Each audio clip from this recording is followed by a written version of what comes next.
Welcome to the November 5th, 2024 Club Cubase live stream. My name is Greg Undo, and I'm the host of the live stream today. If you have not attended a live stream before, how it works is you could ask questions in the live chat field, or simply just send questions in advance to clubcubase@steinberg.de. When sending questions, if you could indicate which version of Cubase you're running, so if it's Cubase LE, AI, Elements, Artist, or Pro. Also, you could indicate which versions, so if you're running version 11, 12, or 13, and which operating system you're running. That information is always helpful. We should have an index of all of the topics that are covered in today's live stream pinned to the top of the comments field shortly, several hours after the live stream ends. If you ask a question and you don't see an immediate response, if we could avoid repeating the question over and over again, we'll go through all the questions chronologically. So we will get through all the questions that we can, but sometimes I may be 20 to 30 minutes behind the live stream, the actual live questions as they come in, but we'll go through all of them chronologically. And if you wanted to search for topics that have been covered in previous live streams, you go to cubaseindex.com, and we want to thank Jan from Stockholm for creating the wonderful site. I think it's over 36,000 topics currently. We also want to give special thanks to Agent K and to Jazz Dude, who serve as moderators. They are not Steinberg employees. They do this out of the goodness of their hearts to make it a better community experience. So we appreciate everything that they do. We also want to give Jazz Dude a special props for doing the Cubase Nation, the unofficial Cubase Nation Discord. It's a wonderful resource of information for the Steinberg community. So, and once again, my name is Greg Undo. I work for Yamaha Corporation of America. I primarily focus on Steinberg products. And I'm the host today. I'm presenting from outside of Washington, D.C. in Alexandria, Virginia. And if you're watching this live, please feel free to introduce yourself and tell us where you're from. All right, so we see first question sent in early from Fengluzon. It says, I would like to use the expression maps by selecting one note and then select attribute. After I've selected the first note, inserted articulation, it will move to the next note. So I will be able to insert. So it currently doesn't work like that. I haven't had much of a chance over the weekend to experiment, but I can't seem to get that functionality to work like you expect, but I'll definitely pass it on to the Steinberg developers and to the product planning team. All right, so we see a couple of, we see Daniel from Croatia says, just asking what the elections are looking like. So I think that we could all refrain from any political comments. We'll have a political free discussion because people will watch these live streams years from now. So, and won't seek to reference that it was done on election day in the United States, and there's many other countries that don't have elections today.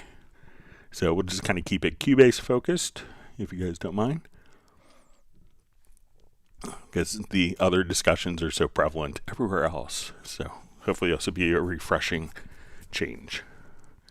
Wonderful to see Tim K checking in from Zeist in the Netherlands. His cat Buddy, who looks just like my cat Steven, is waving hi to my cat Steven and Stella, who is Mark Rabin's dog, and any other pets. All right, and we see Stefan checking in from Sweden. You have the artist known as Love from New York, I believe. Thanks for joining.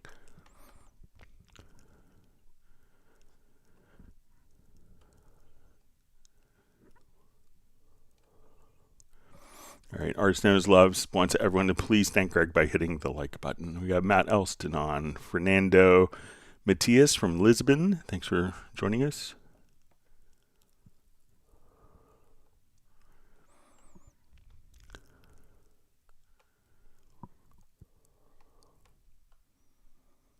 All right, so we have Michael Graybill checking in from Dallas.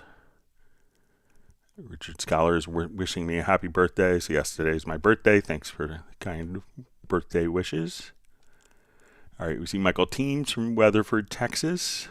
Always great to see Michael on. All right, so we see Daniel G sending hugs from Madrid. Thanks for joining us today. All right, Patrick Stevens is seeing other fellow Texans in the chat.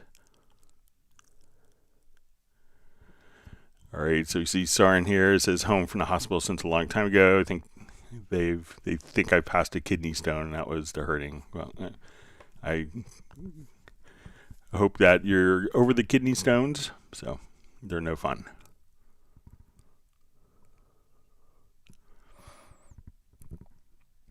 All right, so Tim Weinheimer from Mission Viejo just asked, Greg, can you refresh my memory about the zero crossing effects editing? I was watching a video from you from 6 years ago on YouTube. You gave an update on how it works and the effects of editing in Cubase Pro 13. All right, so let's take a look at crossfading, or when we do zero crossing editing. All right, so when we look at a particular, okay,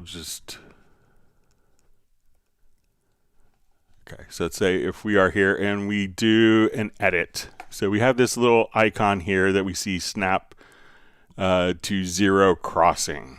All right, so it's just to the left of snap. So when that is enabled, and I make a cut in an audio file, and let's say I think I'm cutting right at the beginning of bar 5, and I make a cut, and we zoom way in, we may notice that the cut actually doesn't occur right on bar 5, but it occurs a little bit later. Because when we want to look at bar 5, we could see that right at bar 5, we're not at a zero crossing point. So what a zero crossing point is when the amplitude goes from kind of the positive to the negative. So we see that we're up above like the zero crossing point. So if I want to cut right here, I'll just say, okay, I'm going to cut right here.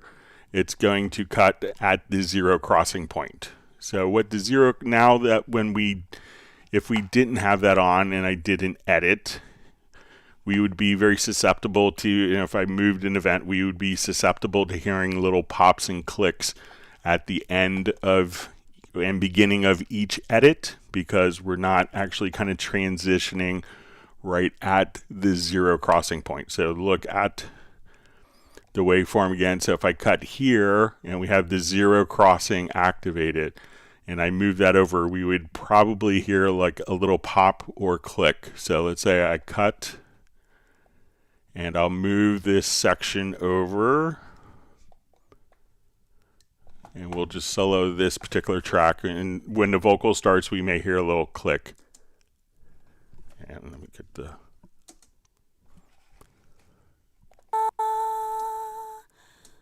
And sometimes when it's... So you may hear like that little bit of a click at the very beginning because that edit wasn't made at the zero crossing point. So what we would do is just simply, and by default, just kind of leave it on, and that way you don't have to worry about a lot of edits. So if I wanted to cut right here, it would now cut at the zero crossing point to minimize clicks and pops after doing audio edits. So that's the intention of the zero crossing point.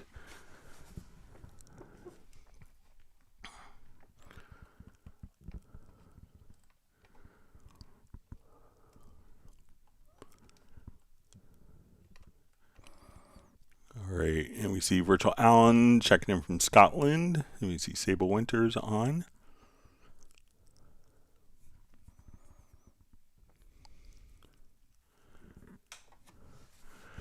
All right, so we see Daniela, Da Vinci Girl says, hello girls, hello guys, Daniela from Bochum, Germany, using Cubase 12 because it was not clear that Nuendo to buy for discount. Bring me additional installation licenses, the really downside of the change from dongle.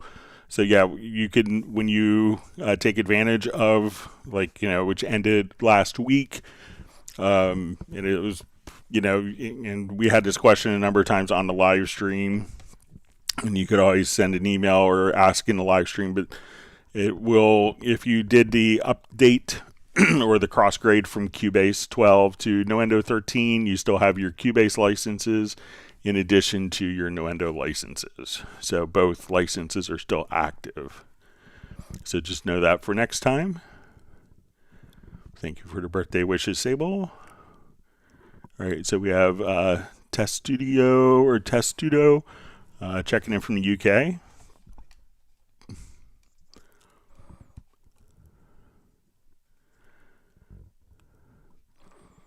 All right, so we see Craig Nobles asked, hey Greg, wanting to control volume and dynamics with expression pedal in order to play with two hands, any way to assign, learn MIDI, CC, and Iconicus Sketch. Okay, so let's come over here, let's say, we'll open this up.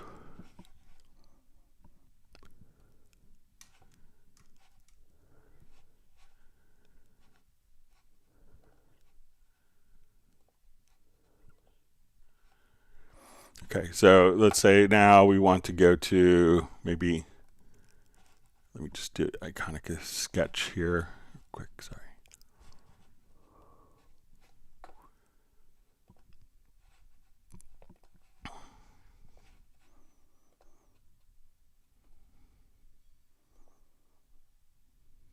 So I think Iconicus Sketch defaults to CC1.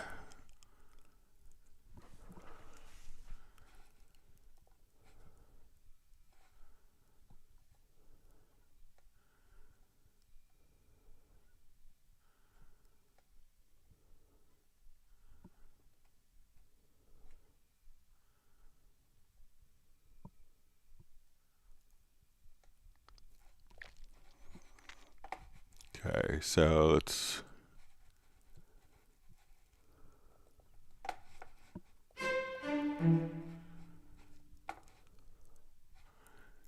I think that it may be fixed, but let's see if we can.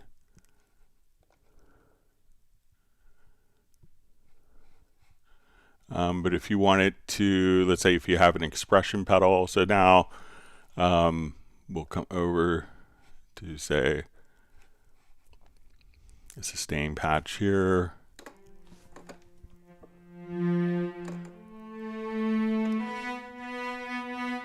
So now when I move my modulation wheel on my MIDI controller, we could get the dynamics. But I think that this is going to be fixed. Let me just see if there's.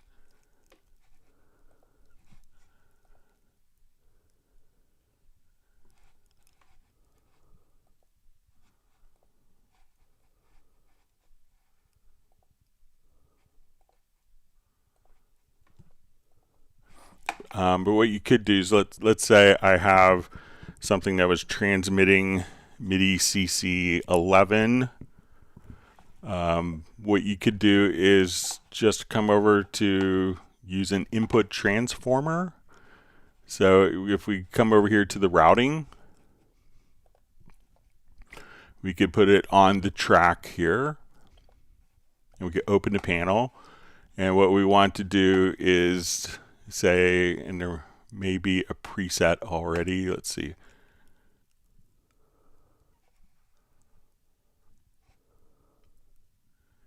All right, we'll show you how to do it. So what we want to do is we're going to transform, and we'll say insert, we'll say type is equal to controller.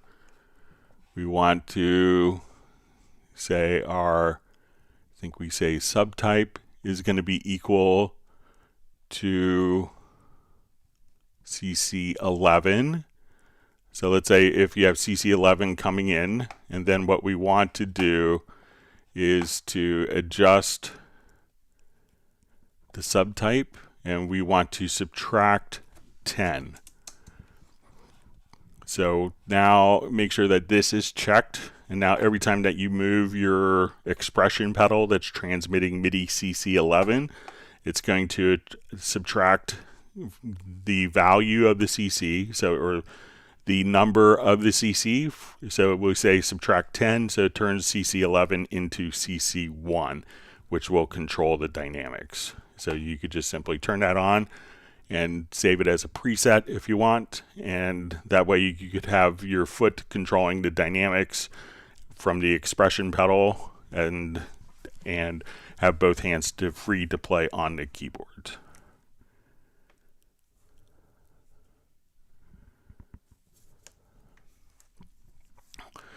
All right, so we have a question from Virtual Alan, or Virtual Lan. Hi, Greg. I'm getting a new Windows i9 PC. I trust it's just a case of download Manager, install it, and migrate Cubase to there. That's pretty much it. So yeah, so go, make sure you log in with your My Steinberg account credentials, and then on your new computer, just log in, and then you could install right there. Thank you for the birthday wishes, Jazz Dude. Appreciate it.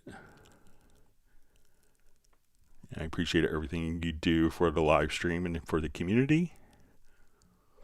All right, so we have Shimri checking in from Biafra. Thanks for joining us today.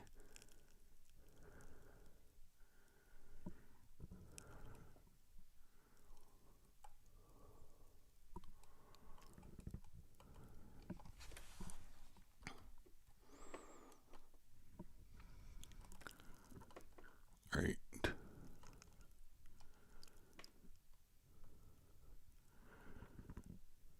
All right, so you see Soren says, Greg, a friend is nagging me about the possibility to input chords into MIDI, starting with a MIDI note in a rhythm pattern, and then replacing it with chords and keeping the rhythm patterns. I think we could do that. Let's go take a look.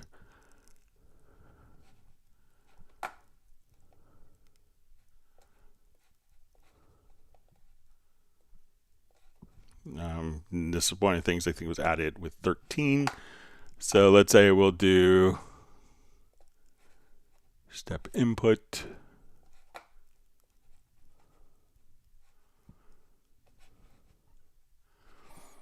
Okay, so I will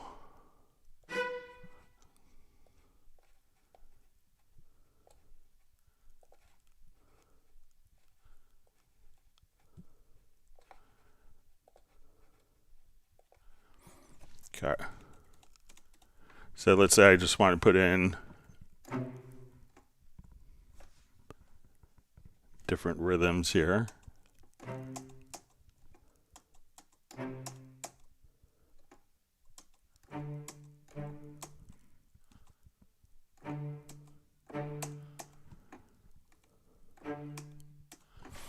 Okay. So we have different rhythms here. So I think that if we come over, if I'm not mistaken, we want to replace the chords.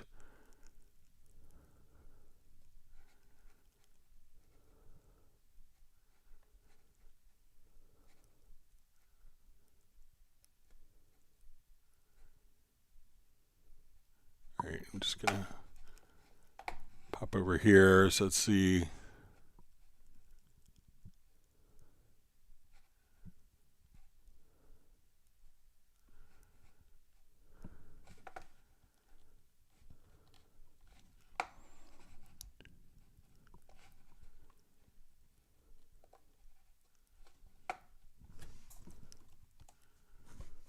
Okay, so now if I play chords,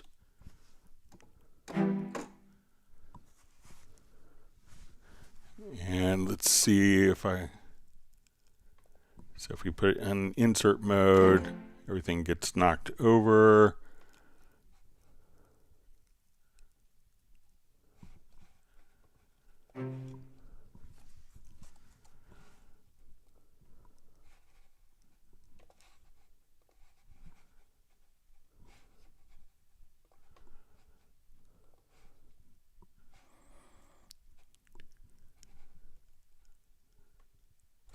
So let me see if let me just take this and, so now when I play chords, we can,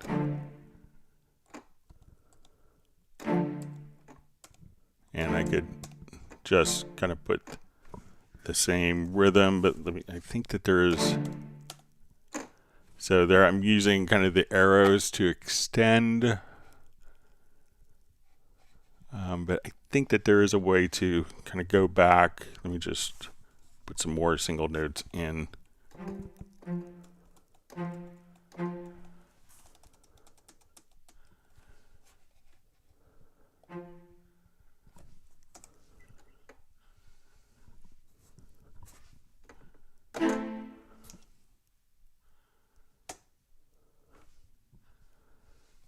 And let me just change some of the rhythm.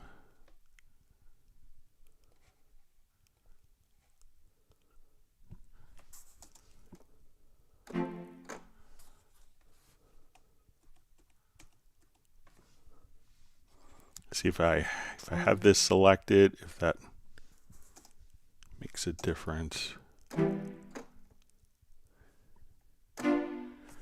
Yeah, I mean, you could match it to the same length, but I think that there is...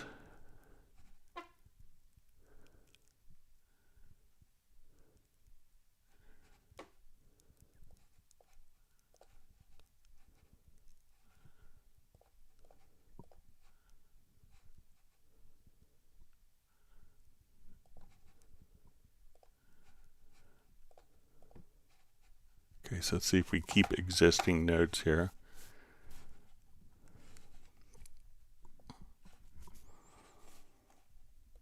All right, let me just put this in.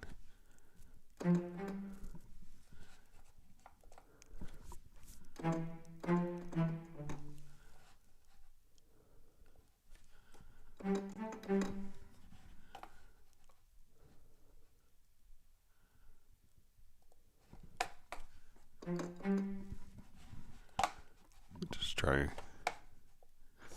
a new part here. Sorry about that.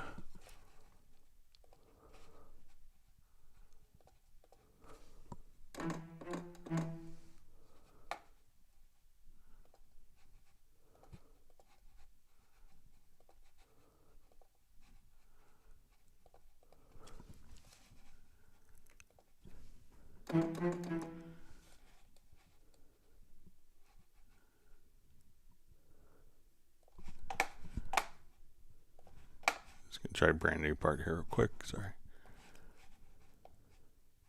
But I think that there is some way of doing it. It might be that little lock icon.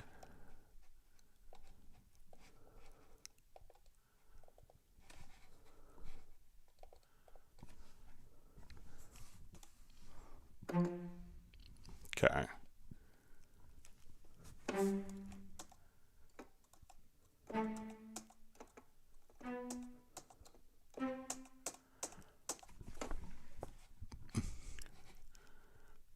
Okay, so let's say we're now here. Let's see if we take this off, and if we lock the existing notes.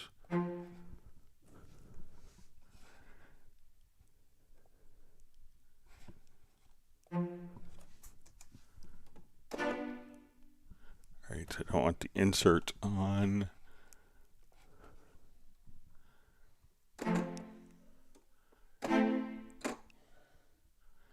Yeah, so it doesn't assume the rhythm, but we can.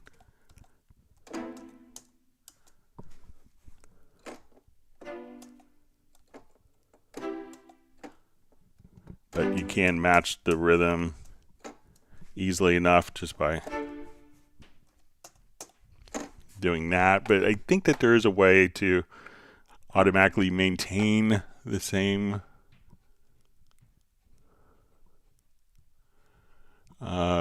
rhythmic value, and I'll see if I could get that sorted out for Friday's live stream, Soren. But I think that there is a way.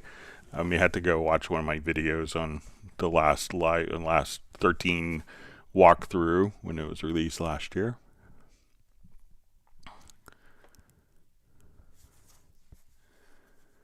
All right.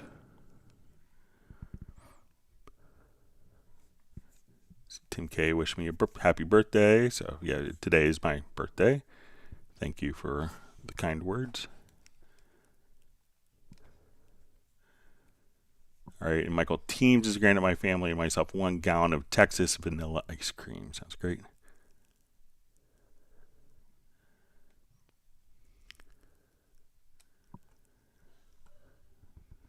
All right, wonderful to see Michael Marshall from Somerset, UK. We see Jazz Dude wishing Quincy Jones to rest in peace.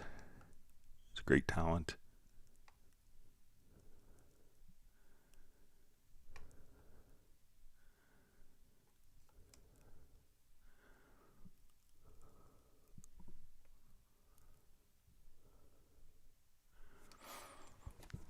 All right, so we see from Benny,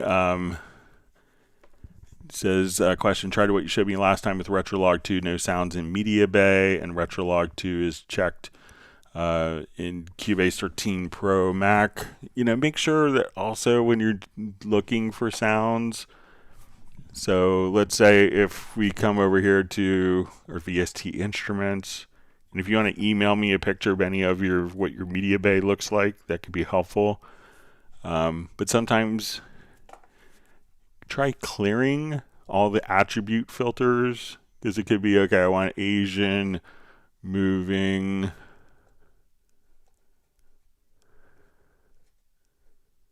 let's say we'll come over to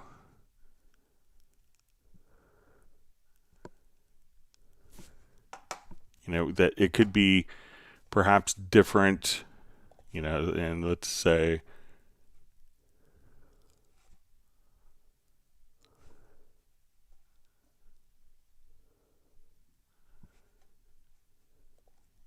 character of decay fast, so it could be like, maybe if you don't see, it could be perhaps there's a filter set and there is this little icon here to reset the filters and see if it's showing up. But if you want to send me a screenshot of your Media Bay, you could send it to clubcubase@steinberg.de. I'd be happy to take a look at it. All right, we see Bratman Studios says, thank goodness for Club Cubase while hanging in a waiting room for his brother. So hope everything is well with your brother. Give him our best wishes and send positive vibes his way from everyone on Club Cubase. All right, Michael Teams asks, I need to put an effect on a piece of a track but brain cramped out. Can you please go over this again? Okay, so let's say we have, we want to apply an effect to just a portion of an audio file. So we'll come over,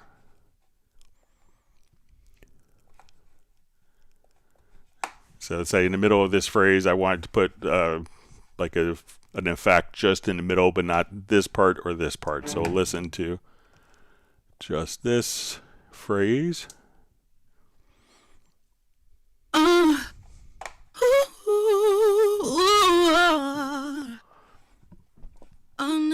And so let's say I want to put like a flanger just on the middle part. So I'm going to select it with the range tool.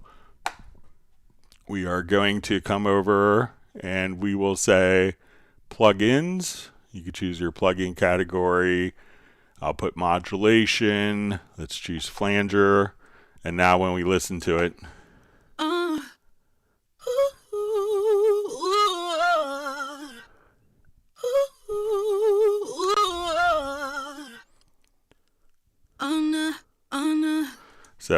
so again, just kind of select the region that you want with the range tool. Go to audio, to plugins, choose your plugin, and then you can just come over here. So let's put a chopper on it. So as we listen to it now.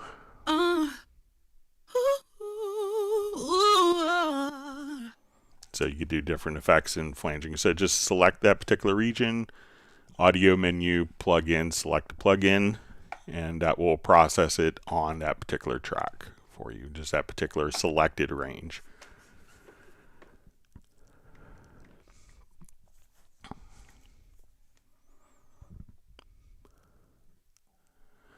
Okay, so Ronald Overland says, hi Greg, happy belated birthday from Norway. Do you know a way to reduce audio peak spikes? I've done research, but only found a possible solution using Audio Gritter. So it depends, like if it's a 32-bit floating point file, here we'll just do a quick test and show you something here.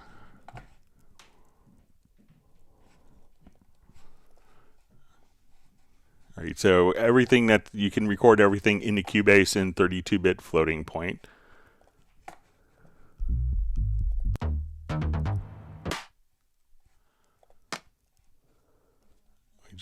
And we'll create something that's clipping here.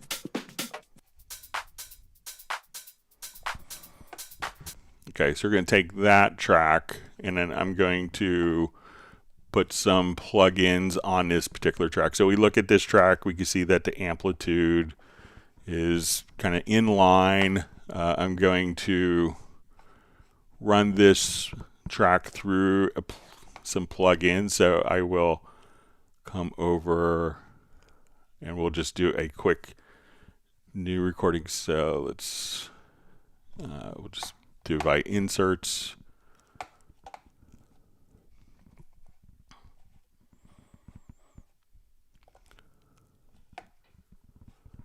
So let's come over maybe envelope shaper. So sorry.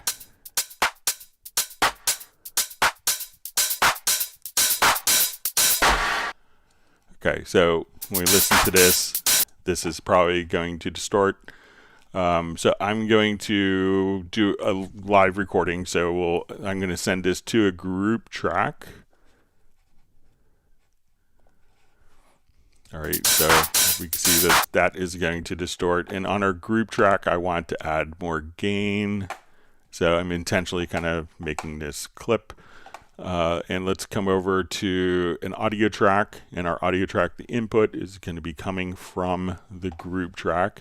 And I want to make sure that when I record that my project that we're going to record file format will say 32-bit float. Okay, so I will go ahead and record just a bit of this.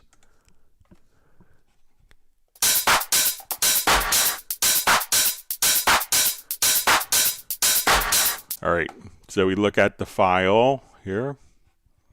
We'll blow this up and we zoom in. We could see that this file is clipping and truncated from the original file. Now, all you have to do is with 32-bit floating point files, we can see that this is truncated. Now, if I record it as a 24-bit fixed point, it would still kind of always be clipping. But if I bring down my clip gain,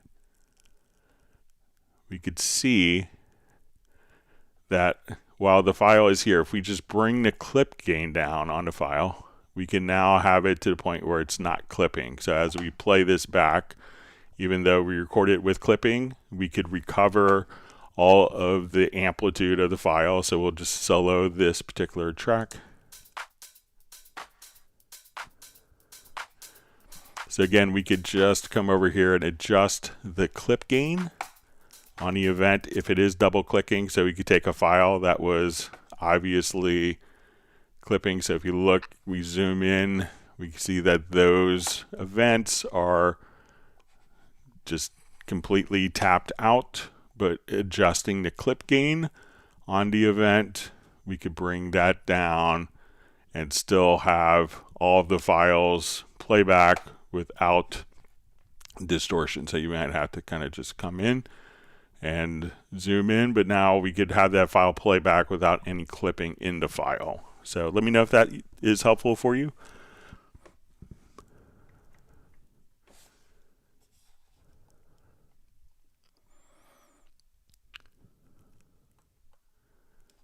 Okay.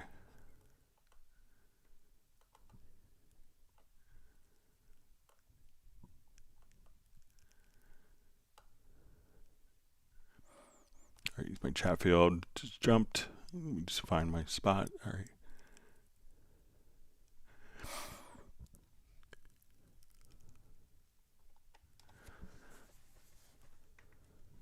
Okay, James Dalzell asks, hi Greg, I have Novation Launch Key 49 Mark IV.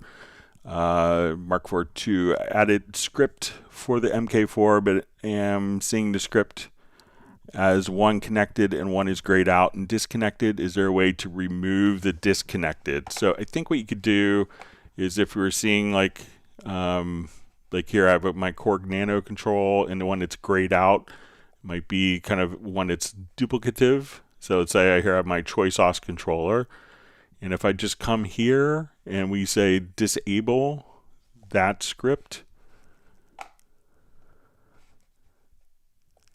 So again, if you just kind of click right in the script, you could choose to disable the script, and then only the one script will show up. So I'll just say disable the controller script there. And now we can just, come directly over and see our scripts appear. So try just to, as soon as we come here, we'll just re-enable my nano control here. But sometimes if you have set up like multiple scripts for it, you may run into that particular function. So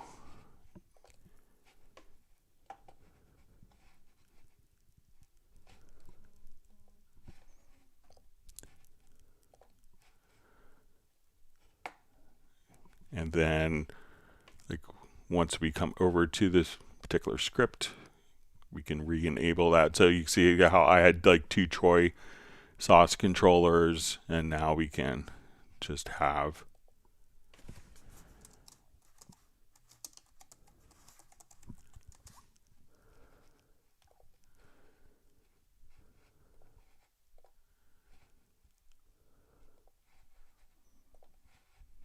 then we could make one, or just again come over here and we can see our scripts.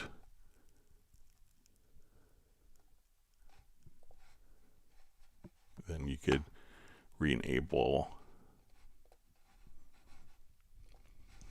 So yeah, so if you see multiple ones, just try to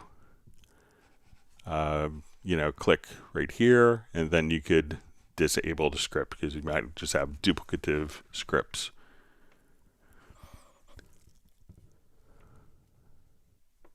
Thank you for the birthday wishes from the Artisans of Love. All right, wonderful to see Alan Johnson on. Great to see you. Hope to see you at NAMM. Hope you're well. All right, and we have Fly V Vince checking in from Winnipeg.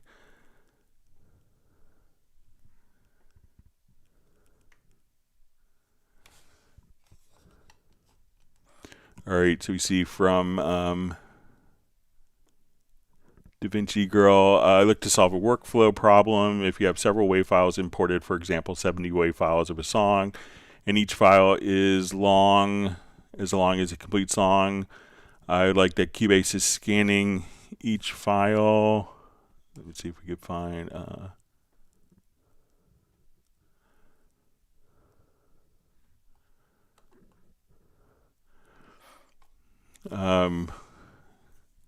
so you see, I look to solve a workflow problem. Maybe part of the question got cut off.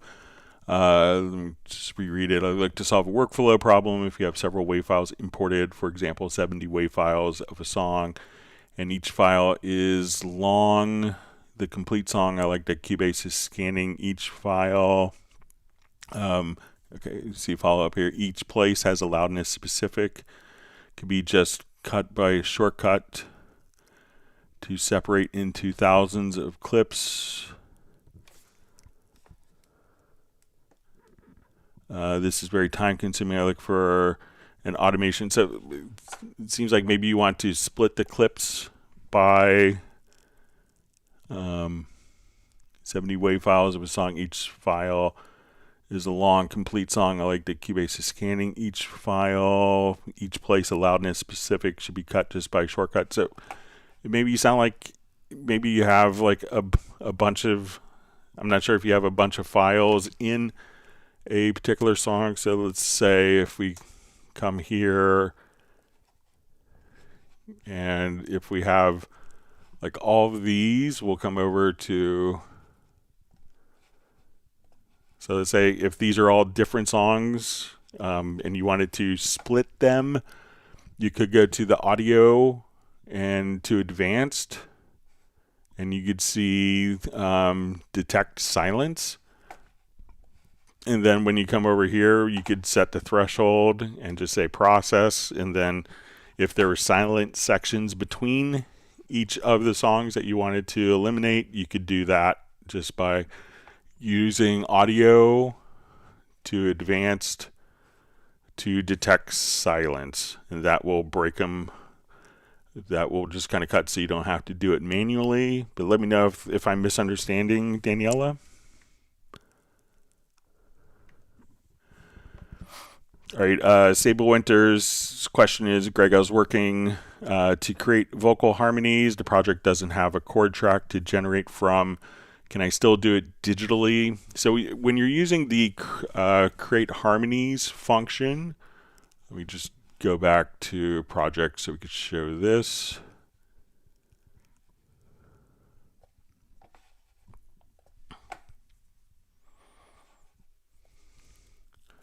All right, so let's say if I want to take this project here,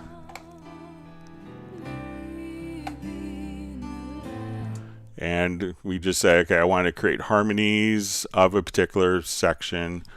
So we go to audio to generate harmony voices. We'll say we want 2 harmony voices.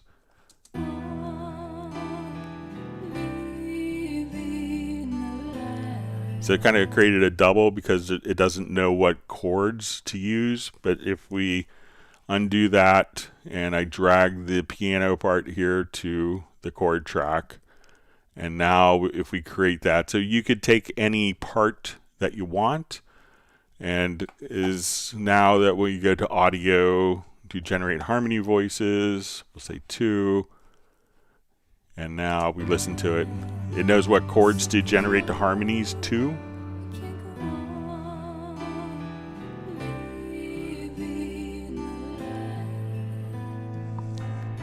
Now what some people do kind of before the chord track was they would duplicate the track. They would turn this file into a separate audio file, so that's a separate file, and you could do that by going audio to bounce selection and replacing. And now what we could do is just take this one file, we'll go into Very Audio, have it do its analysis.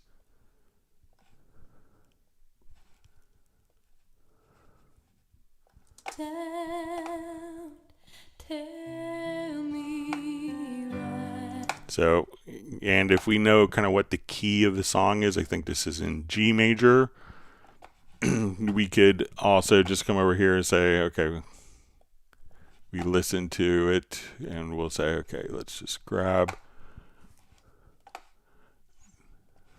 So we say, okay, we'll have.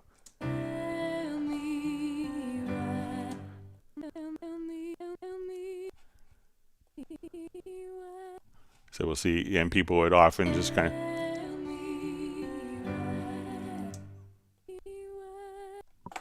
And just kind of.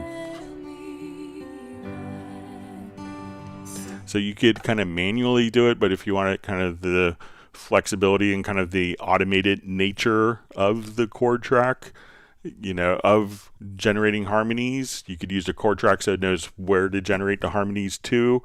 If not, you could, you know, copy the file and just kind of move elements within the Very Audio editor to create harmonies as well. But you could take any audio file, any MIDI event that has chords in it, drag it to the chord track, and the chords are automatically created for you. All right, so we have Haffergut Music saying hi. All right, and we have Cornell. Is it Hegedus sending greetings from the Netherlands? Michael Teams wants everyone to whack the like button.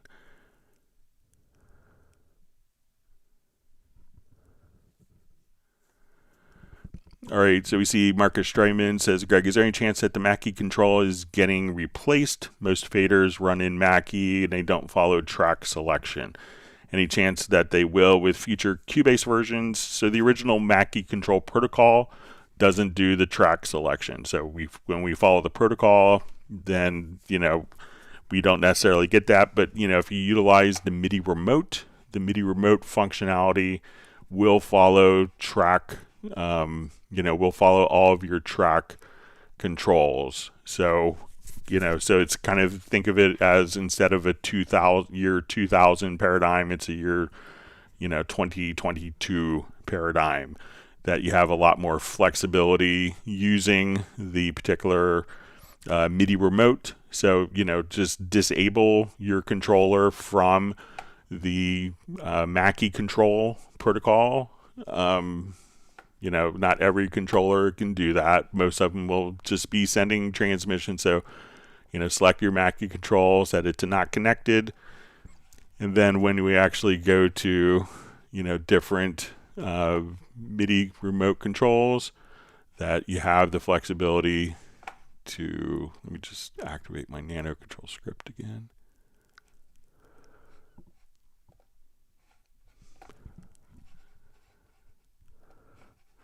So like on my Korg Nano control, if we have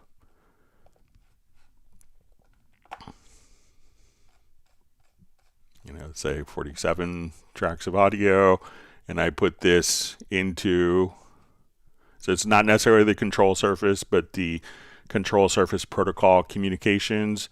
So now if I move like these 4 faders, I can see my mix console here moving accordingly. So I'm on audio 1, let's say my vocals and my audio channel. So I jump to audio 23, I move the faders, we see that this is automatically updating. So, just for most devices that are on Mackie control, you could just easily, in, like 5 minutes, get it set up so that you're utilizing the MIDI remote, and then it's automatically updating depending on what tracks you have selected for you. So, and I think that the original people who did Mackie control, that was probably 3 or 4 Mackies ago, in terms of intellectual, carrying over technology and who could actually make changes. And Mackie control is kind of utilized because there probably isn't anyone that's going to make changes to it because maybe they don't know where the code is for it.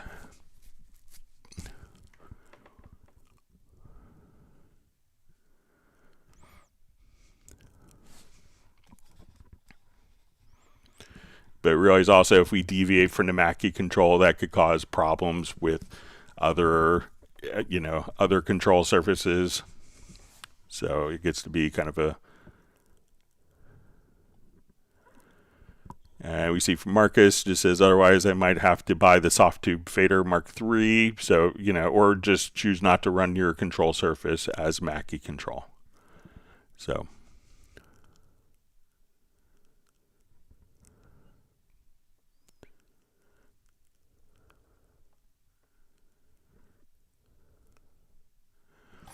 All right, so we see from Benny, says question, what did the 4 dots that appear at the beginning of a MIDI track mean? All right, so let's say if it's these 4 dots that we see, like right here, that's just, sometimes people didn't know that there was a separation line, so they thought that maybe that was just measure 1, but not the separation between the like track control area and the project window. So if it's these 4 dots, that's just indicating that this is a line that could be adjusted to change the size of different events. So, but let me know if those aren't the 4 dots, and they could fall kind of whatever track is just to the left of it. So if you have an audio track, but this is just distinguishing that this isn't just like where measure 1 is, but this is also where you could make adjustments to the size of the width of the different parts of the program.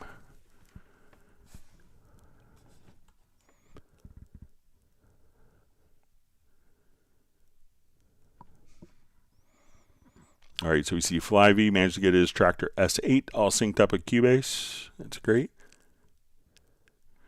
All right, so we see Nuclear Love just saying boring. All right. So maybe if you have a question, just feel free to ask it. We're happy to help. All right, so we see Test Studio just wishing me a happy birthday as well as Cornell. Thank you very much.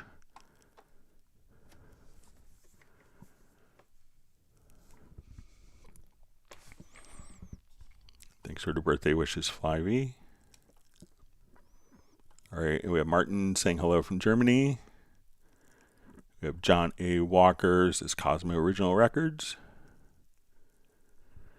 All right, so wonderful to see John Carroll on. Says, happy birthday, Greg. Such a valuable resource. You diligently pounce out and into the index. Yeah, weekly here for us, Cubeheads. Thank you. Everyone go ahead and Google John Carroll. He's so incredibly talented. I love seeing John perform. And he's just an amazing songwriter. And he has just such a fascinating story. You know, Memento just says it's nice to know that others age just as fast as he does. Yeah.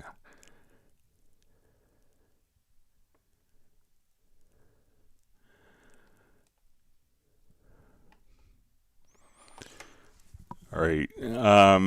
So we see from Robert Verbeek, I have some tracks in a folder and then in a folder under that. How can I remove a folder from a folder?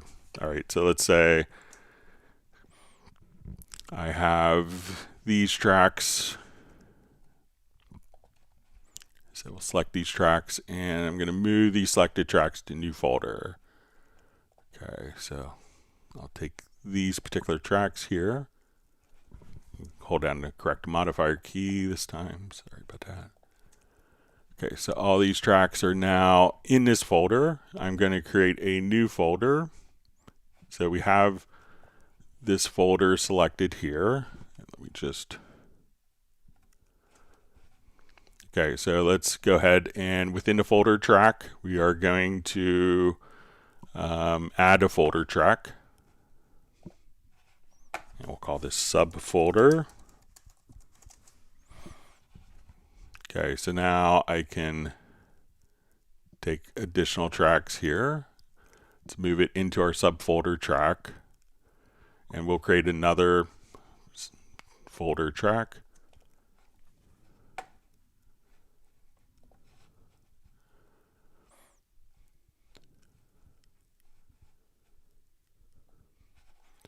Okay, so now we have folder track here. Our folder track has two subfolder tracks. And all you'd have to do is right click. And I think we could just remove selected tracks. And now that subfolder has automatically been removed. So if we undo that, we can see this folder. I'll just call this delete this folder. So again, all these are within this folder. I select this folder, which has tracks in it. I still have my subfolder. So I could now, again, remove the selected tracks, and we only have one subfolder within that folder. So let me know if that's helpful.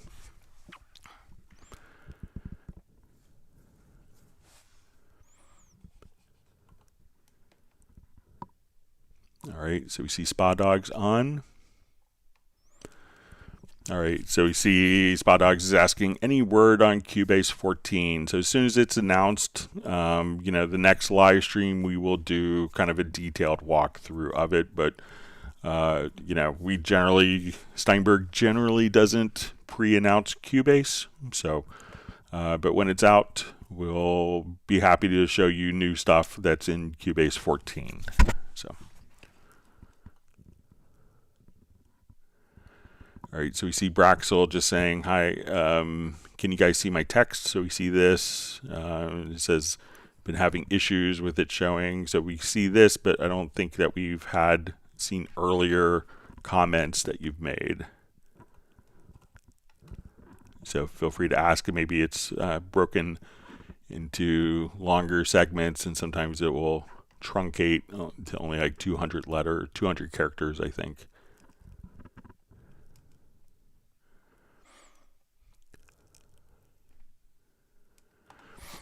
All right, so Roland stuff just says, hi, Greg. When you showed adding the effect to part of an audio file using the range tool, is that plugin baked into the audio file, offline processing? Thanks. So yeah, when we do that, that's exactly what's going on. So at this point, we could just say, I want to take this portion of the file, and you notice that when we go to audio to plugins and we say, okay, let's come over here to a stereo delay, that we can now just come over, and it opens up the direct offline processing window. So if we just play this, we can't go on. We can't go on. So that's done a direct offline process and embedded that plugin and rendered it into that particular portion of the audio file that was selected with the range tool. And so we can think of, when we go to audio to plugins, that basically it's another way of accessing direct offline processing. So same, it's basically what it's doing, just a different approach to initiating the process. All right, wonderful to see Mark Rabin on. Everyone give a big woof to Mark's dog, Stella. And Stella is saying hi to everyone and says that everyone should get a chicken pot pie. Sounds good.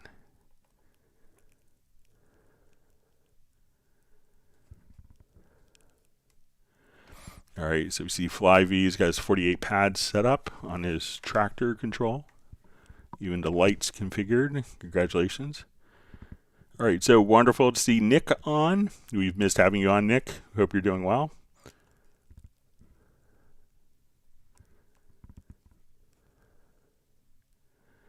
All right.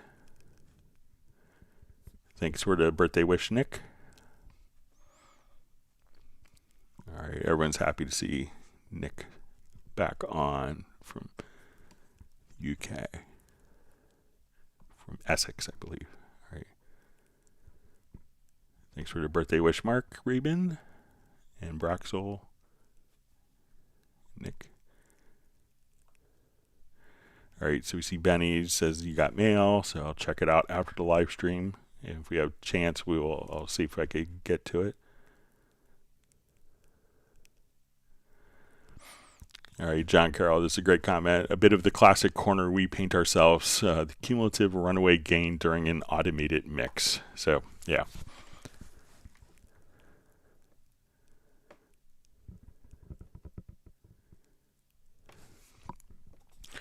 All right, and so he says perhaps 13 has more of a facile global fix to lower the overall gain while retaining the automated data. So, all right, I'm going to not join my Microsoft Teams meeting for work.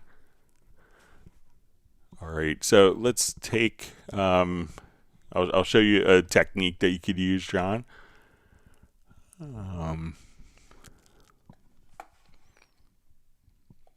Utilizing VCA faders. So if you want to assign all of the tracks to a VCA fader, so let's come here.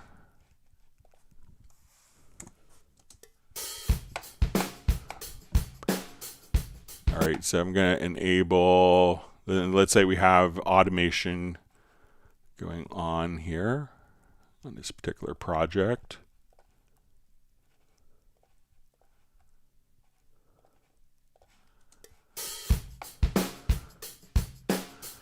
All right, so we see that we have lots of tracks going on.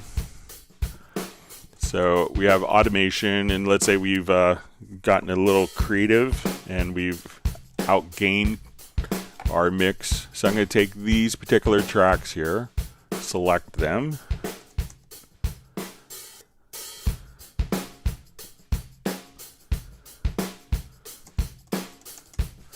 All right, so I just have those tracks selected, and we're going to say, let's add a VCA fader to the group.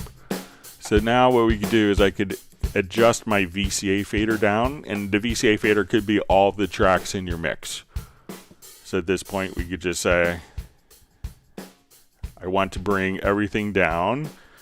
Let's say everything got a little too hot up here in my gain stage. Now everything is assigned to a VCA fader.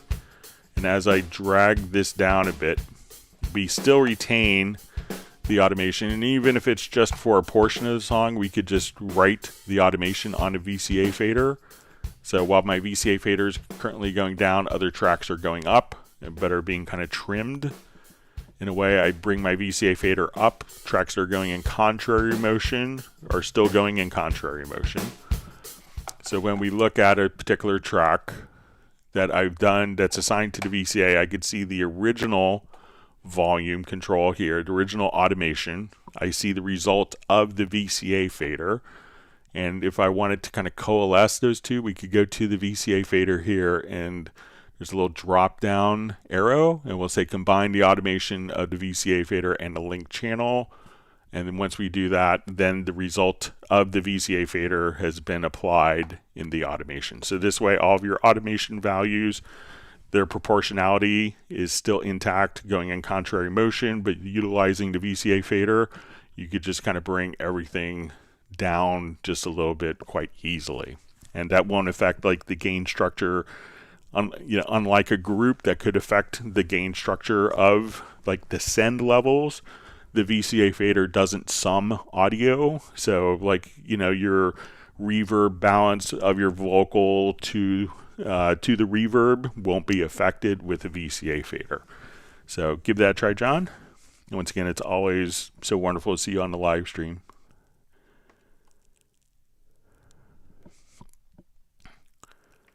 I hope you're doing well in Massachusetts.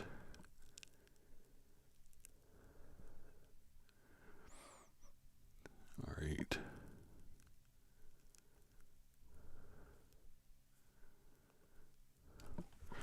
All right, Karsten Lau says, happy birthday, Greg. I just converted to Nuendo after the sale last month. My question is, are there any advantages in converting my old .cpr files to .npr, or should I just keep using CPR? So really the file interchange is identical. Cubase can open up the NPR files. Cubase can open up the .npr Nuendo files.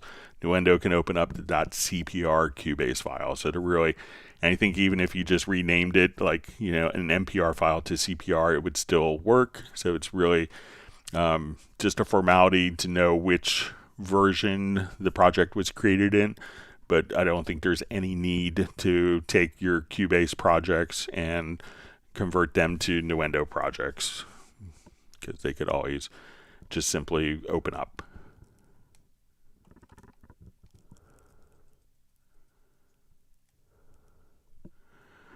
All right, so we see Stadia Gamers is coming from FL Studio. I'm looking for another DAW. What are some of the advantages of using Cubase over Ableton? So I think one, you have like these Club Cubase live streams where we sit here and answer questions to help you get you up to speed 8 hours a week. So that's a pretty good thing. But I think that you'll find Cubase is going to be more comprehensive. I don't think there's any other program that has the level of comprehensive feature sets that found in Cubase. I think that some programs really kind of almost predict your workflow for you, or they kind of impose a workflow.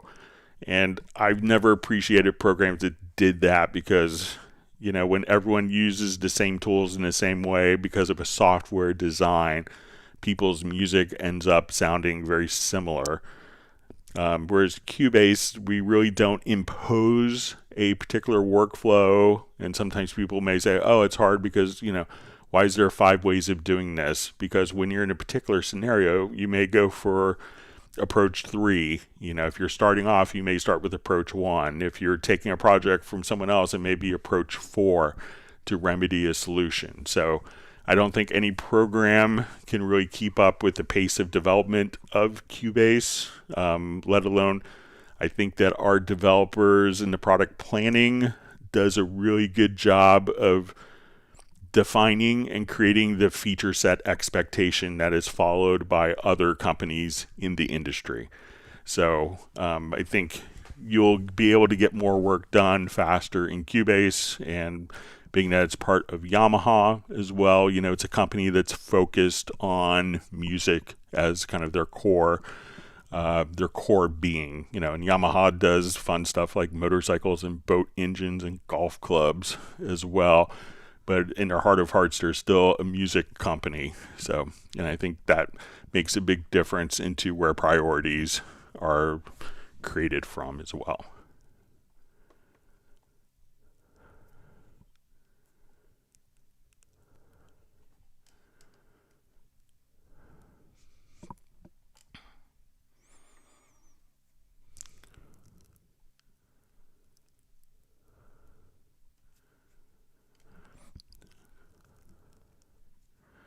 All right, so we see from Sable, says, question, Greg, would you demo creating a 4-on-the-floor EDM loop starter?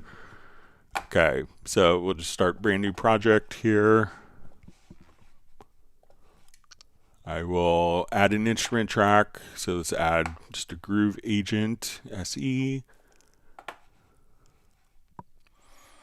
Okay, let's find kind of like an EDM style kit.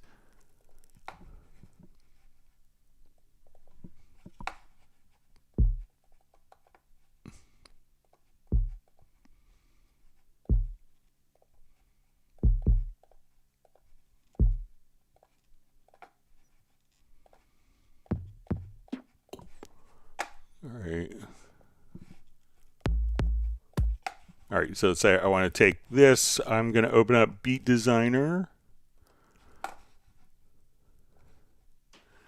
Okay, so here we have 16 patterns. So I want to start off with the basic 4-on-the-floor.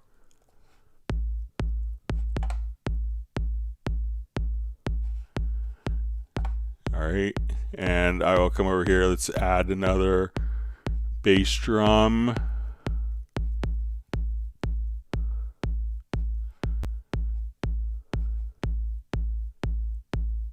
All right, let's see what's on.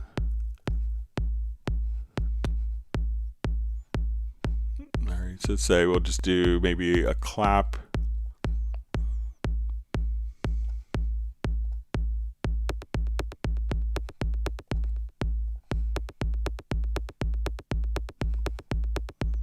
All right, and I'm going to actually just get the drum map from the instrument here.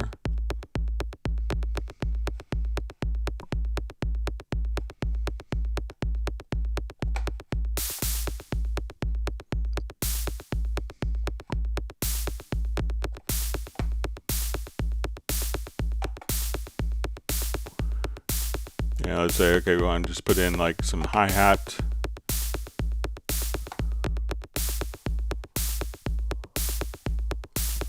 So let's just put in hi-hat closed here.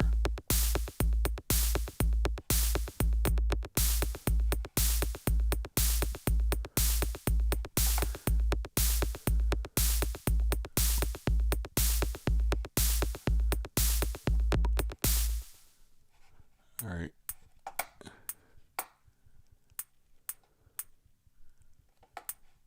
So let's just come over here.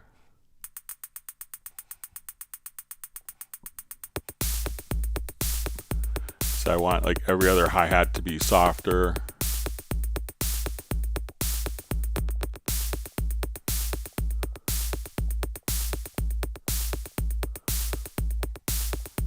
And let's just go ahead and select some different, say a clap here.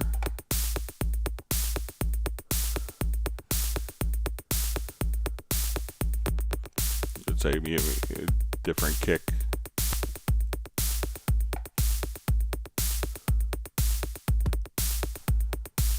And if you want to audition,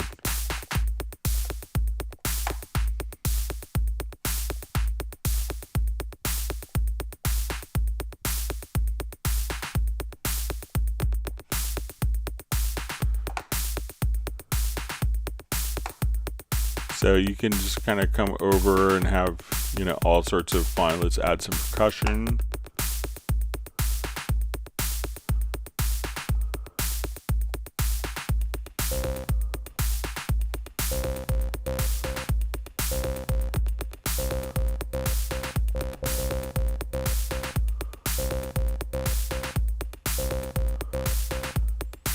And then if we want to just kind of say, okay, let's come over, and if we like this particular pattern, you could also just, okay, we want to make a new pattern.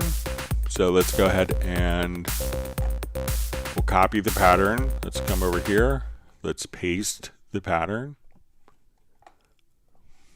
And I want to just reverse the pattern. And then we could also do stuff like we're, okay, we want to shift different components of it. So we could just go back to pattern 1.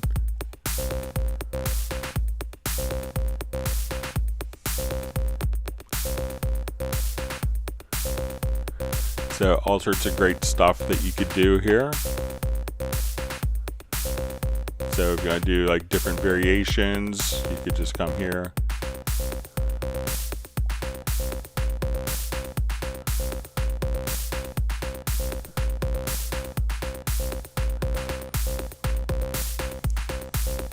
And so you can have lots of fun in Beat Designer. So, all right, John Yeo just says, how do I color my mixers like that? So if you want to see, let's say if we add a number of tracks and we go to our mixer, so let's come over here and say we go to F3. So when we want to do this, there's a preference that you might have to turn on. So let's go to your preferences, and under user interface, you'll see track and mix console channel colors. So we can say, okay, our mix console channels. We could see that now we have no colors in our mix console, and now we could utilize the colors from the tracks, and you could set the amount of intensity. So if you want that to be more intense or very subtle with that, you can just adjust the sensitivity or the color strength of that to automatically apply. So go to your preferences or settings, look under user interface to track and mix console channel colors, and then you could have your tracks, folder tracks, and the mix console all set right there, and that's how you get your mix console colorized. Make it look pretty.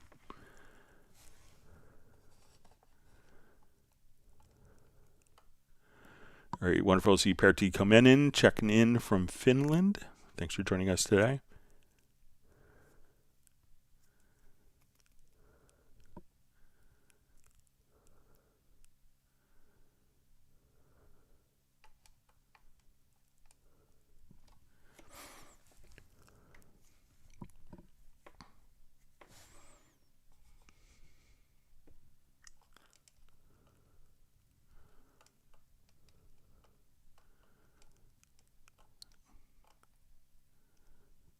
Okay, sorry, my chat field jumped. Let me find my spot.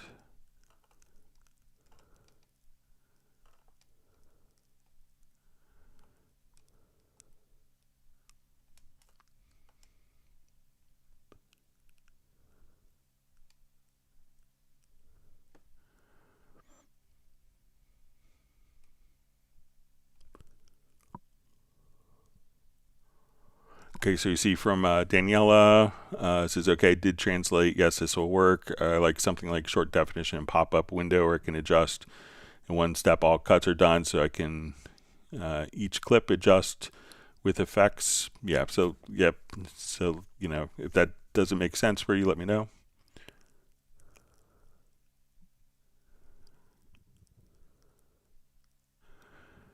All right, so you see Marcus says a great problem is that the motorized faders don't follow the script when you make it yourself in Cubase, as well as the screens of the fader port, the SSL UF1. So they can, I think you just would need to utilize like the API. So when you go into like your MIDI script here, so let's say, okay, there is just an API that you could use. So when you go into like the scripting tools here, so you can see that as we jump. So here's a MIDI remote API that I'm pretty sure that you could do like, you know, motorized functionality there. So it could be that scripts that maybe you're working with don't have the capability.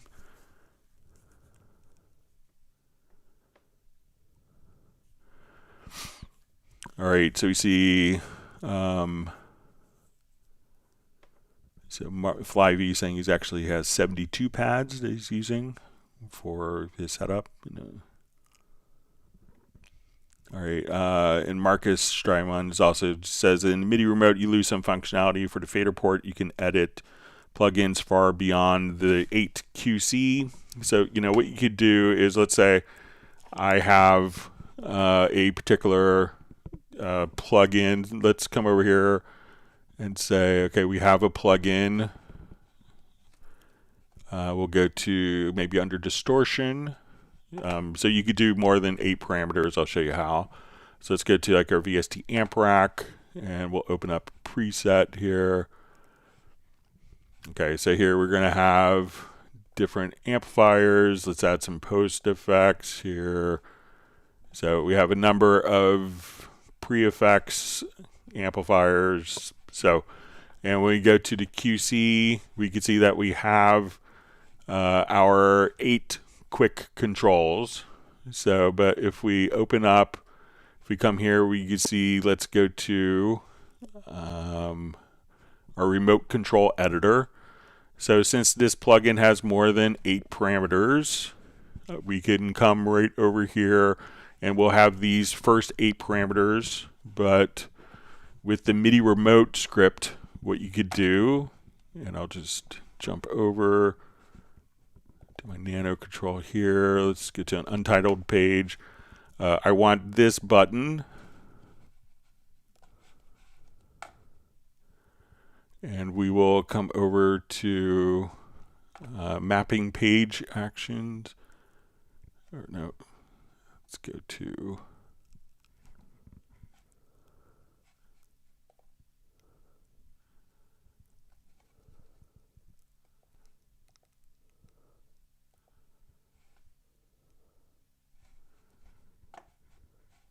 it's going to be under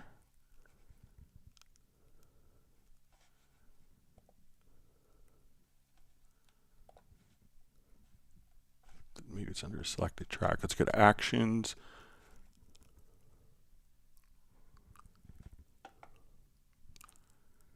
But you can go to the next page. Let me just see if I can remember where it was at.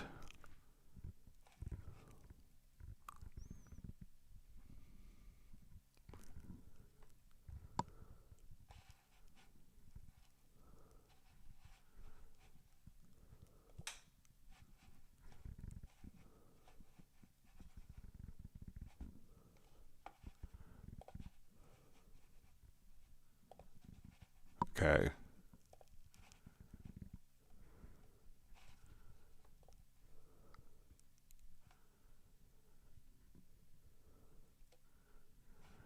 Okay, so I think it's going to be under here.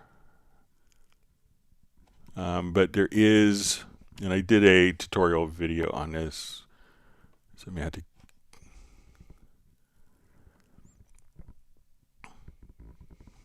It's not under mapping page actions, but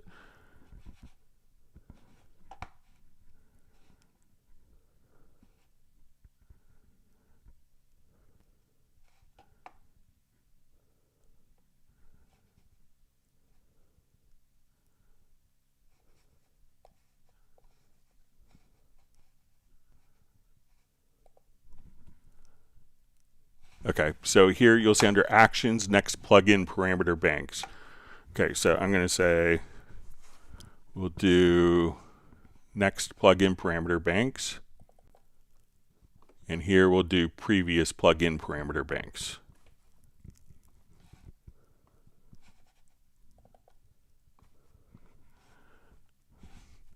Okay, so when I go to, let's say, this particular amp rack, we see that we have these are our go-to parameters here for our quick controls. So I move the quick control, and let me just set this to my quick control here.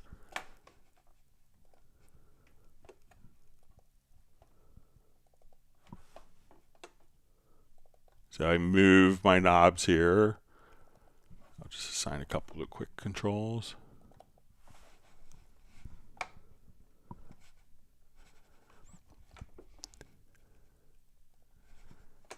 Okay, so I move the knobs here. We see that it's adjusting the quick controls. I hit the, so let me make sure. So I hit the next parameter.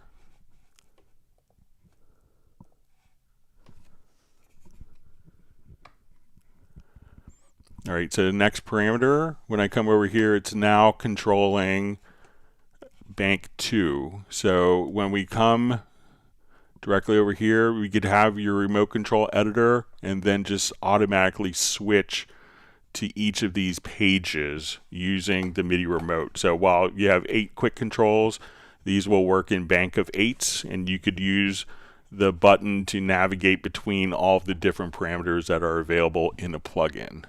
So, but yeah, if you just look at like mapping actions, I did a whole kind of YouTube video specifically on that, but you can get more functions than just the 8.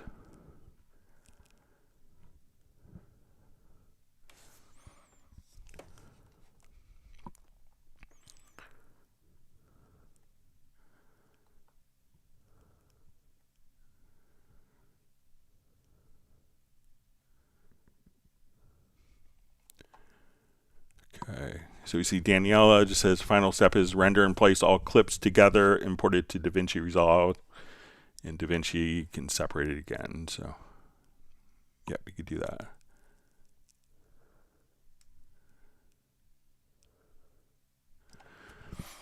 All right, so we see Daniel from Croatia says, I reinstalled my Windows and it doesn't recognize the interface anymore. Everything is plugged in as before, and I installed the drivers from the website. Is there something I'm missing?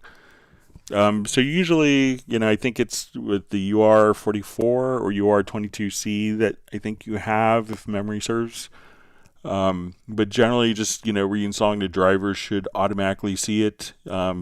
Make sure on the unit itself, there could be a power switch that can determine if it's getting power from the USB, or if you're doing something like an iPad that doesn't have as much power, that as you're working with it, that the power is being drawn from USB or from like an external, like almost like a cell phone battery unit. So make sure that switch on the back of the interface is set to receive power from the USB. Because if it's not getting enough power, it may not be recognized in your system, Daniel.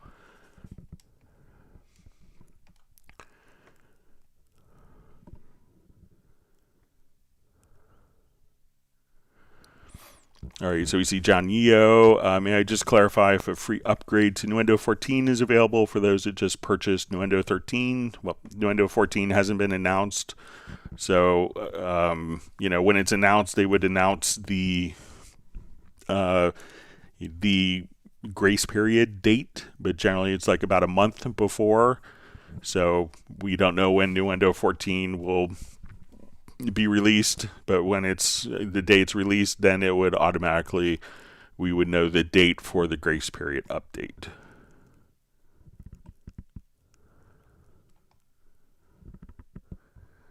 Daniel just saying, it's your birthday. Oh my, what do you want? So I'm just incredibly happy as is, but thank you. It's just great to be on with such a wonderful community.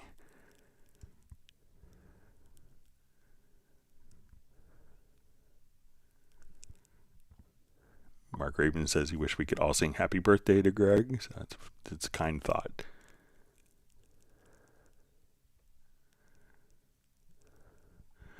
All right, so Robert Verbeek just says it doesn't work when I remove the tracks in a folder.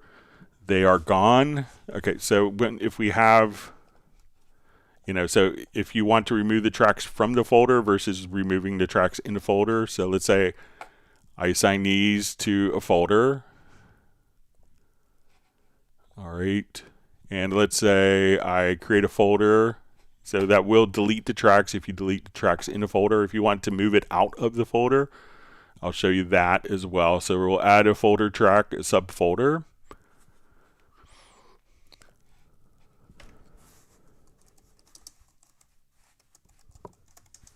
And let's say our subfolder is going to have tracks 4, 5, and 6 in it. Okay, so if I wanted to get rid of this folder but keep the tracks, what I could do is select those tracks within the folder and just move them out. You see the green line will appear just above the folder track. So now we have a folder track, but the folder is empty. So just like we could select tracks to drag it into the folder when the green line turns into the middle, now what we could do is just select these tracks that are in the folder and move it just above the folder. Now they're not in a folder. We could delete the folder track, and so I'll remove the selected track, and tracks 4, 5, and 6 are still there because they weren't in the folder that was deleted. Sorry if I misunderstood.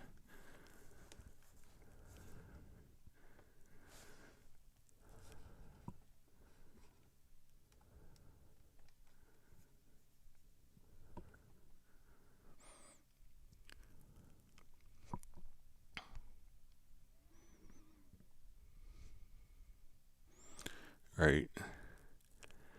So Mark Rabin is saying his dog Stella will eat your chicken pot pie if you don't hit the like button. See, Stefan just wished me happy birthday, so thank you.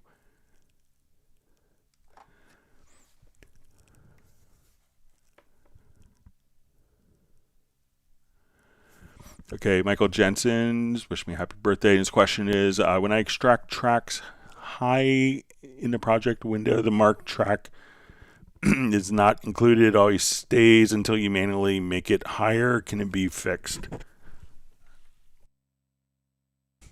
All right, let me see if I can get this. When I extract tracks high in the project window, the marked track is not included but stays unless you manually make it higher. Can it be fixed?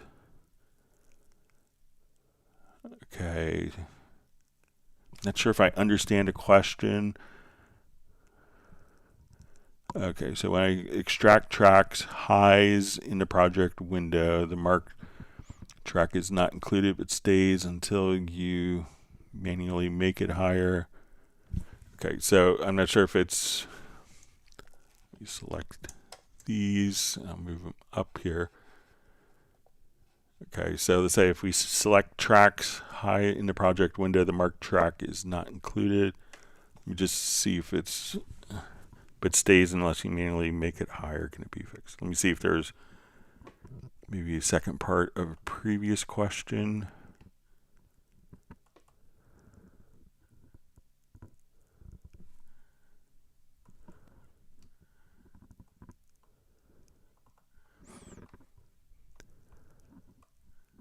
I'm just scrolling back.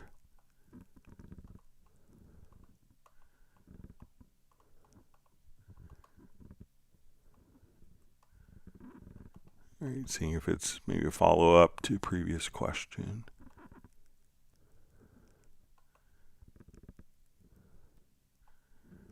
Yeah, I'm not sure if I understand the question.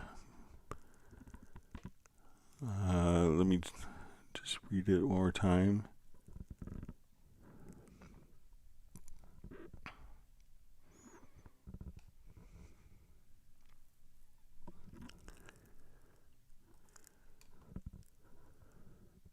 Yeah, so maybe Michael Jensen, if you could ask it one more time, or if someone else understands and I'm just being dense, just let me know. All right, so see John Carroll says, thank a million, Greg. Viva non-summing and proportionality, VCA, very cool answer. That's a new acronym for it. Yeah, give it a try. I think that'll work for you, John.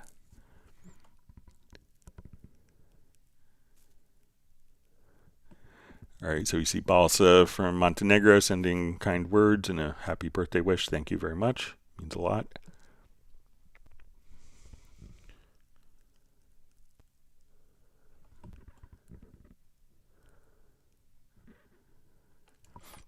So Tim K just says, thanks for explaining why all the different workflow options are there. I'm still very new at this, but expect I too will vary my workflow according to the needs and parameters of each project. You know, sometimes people will come up with a workflow that wasn't originally intended, and they get used to a workflow, and then we come up with a more streamlined workflow But people are used to and accustomed to their previous workflows, and we can't necessarily take that away when we add or enhance existing workflows. So it's kind of an interesting function of software design.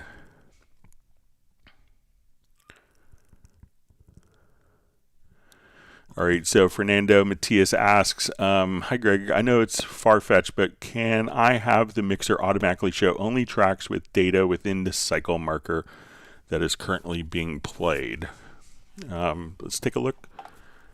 So let's say I have audio 2 for 6,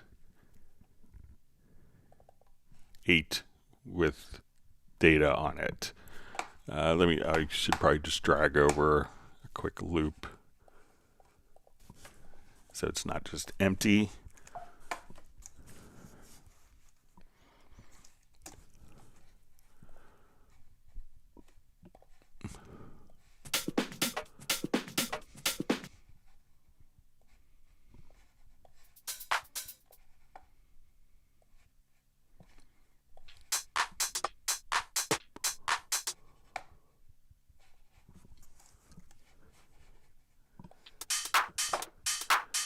Okay, so let's say we have these tracks playing, and I'll just turn the control room down so we don't have to listen to nonsensical audio. All right, so let's get to our mixer. All right, so we do have configurations where you could say, so we'll come over and say show tracks, show only tracks with data between the cycle locators. So now we only see audio 2, 4, 6, 8. So again, when you come just to the right of the word configurations, here we could say show channels for tracks with data between the locators.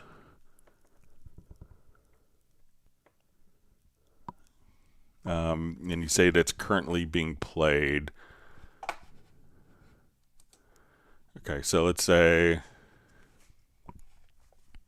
I come over here and I'll move these down.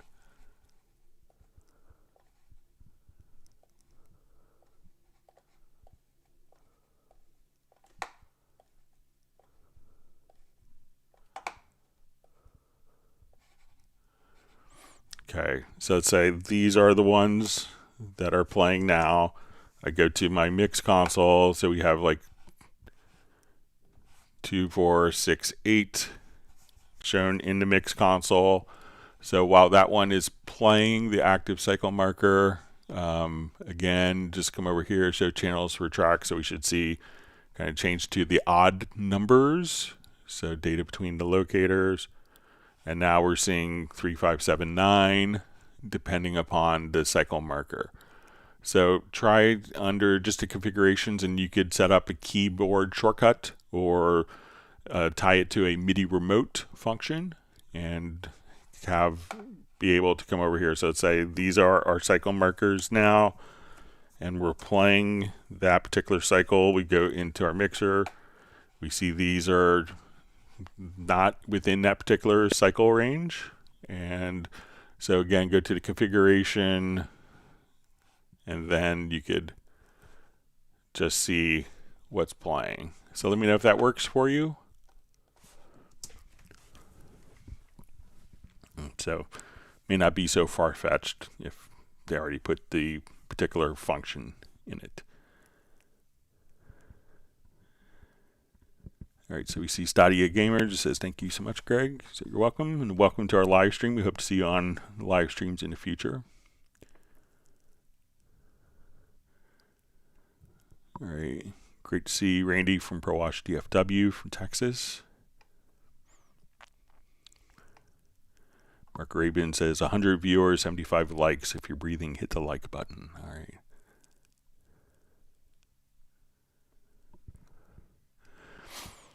Okay, so we have Balsa ask, hi Greg, how can I render a MIDI event that has a MIDI ARP effects on it to a new MIDI event that shows the new notes that the ARP created. Okay, so let's come over here.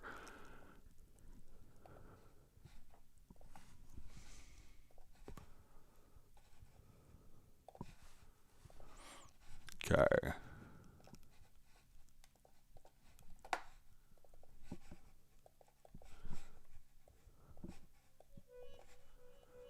All right, so let's say we had our part here, and our part is all of a sudden now doing, let's say we had just long notes.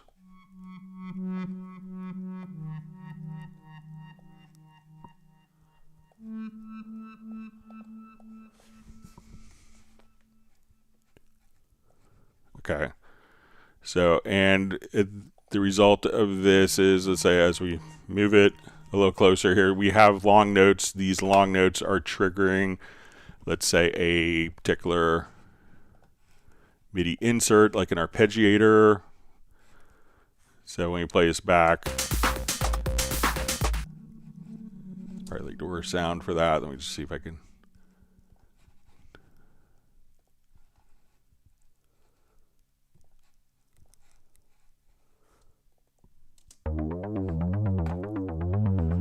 So we see this chord is now triggering the arpeggiator. So all you would have to do is select the event here, and we go to the MIDI, and it's called freeze MIDI modifier. So these are the MIDI modifiers.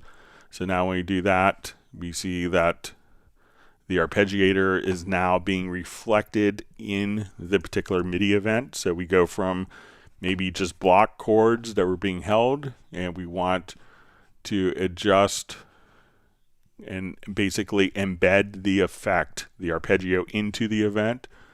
Again, go to MIDI to freeze MIDI modifiers, and then that will automatically be altered to reflect all of the different MIDI processing that's going on. So let me know if that's helpful.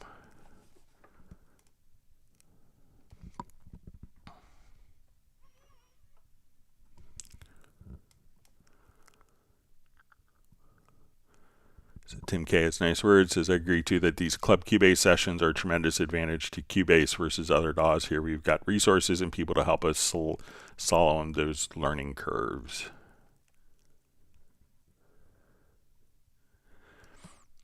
You see John Carroll says he has dual citizenship and he'll see me in DC sometime soon. So that's good. Yeah, let me know next time you're in town. So I'm just in Alexandria now. So, but yeah, it'd be great to catch up with you.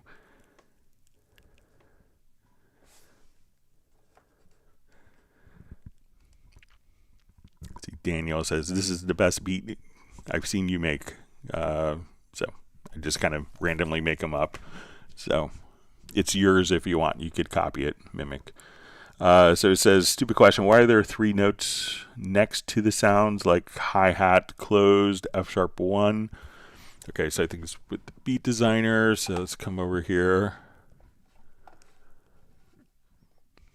So we look at it. So let me see if I can find it.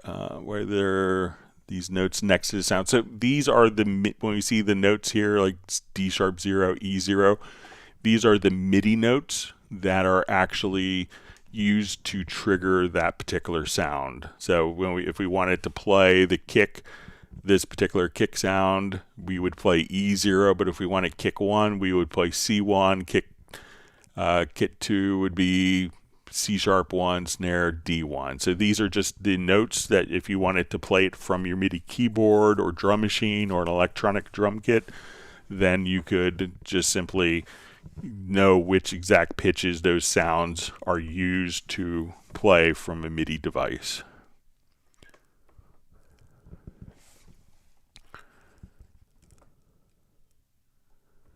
So Mark Rabin says his wife is leaving tomorrow and he has a week of creativity mode.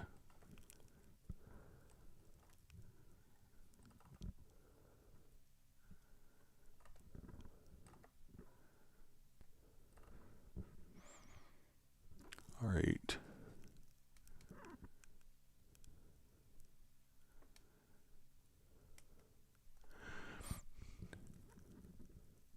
See, Mark Rabin just says gratitude for our club or Cubase live streams. Thanks, Greg. Jazz, Dude, and Agent K, and all participants. Yeah, it's a wonderful community I'm proud to be a part of.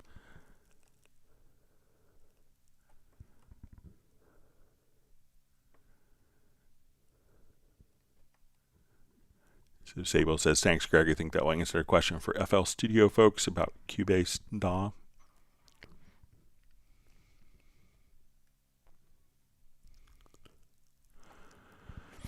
All right, so today, Zizian asks, hi to all and many thanks to Greg. I want to do pitch correction in a portion of an audio file. When I open an editor window and activate the very audio, it starts to analyze the whole audio file. So if you want to do just a very small portion of an audio file, and I get this sometimes with like a long concert recording, and someone's like, oh, okay, I want to just do, I don't want to open up in very audio 2 hours of this lead vocal channel.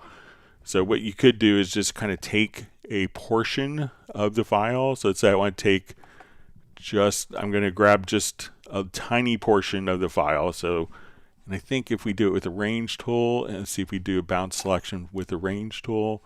So we see that now this is, let's see what this, I think that this is going to be a separate audio file.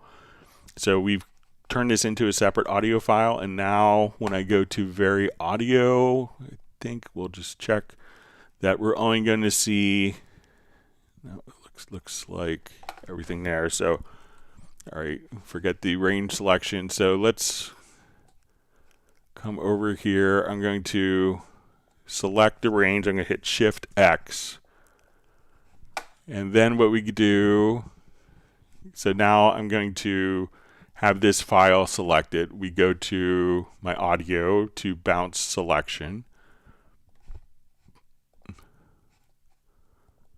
So now when we double click, we're only seeing just those particular measures, and now we're doing very audio just on that particular word, that particular section. So what you want to do, because very audio will analyze the entire file. So we could select just a range of the file if you want. Come over here to project, or I'm sorry, to audio to bounce selection. Replace the events, double click, and now we're only doing very audio on the newly created file. So if we go beyond, so as we were playing here, once we get to this point in the file, we'll see that the very audio stops because this very audio is a separate file. So when we do the bounce selection, we create a new audio file, and the very audio is only doing that. And when we come over here, this would be a different file. So make this selection that you want selected, audio bounce selection, replace the events, and then you're only doing the very audio on that selected part of the audio file.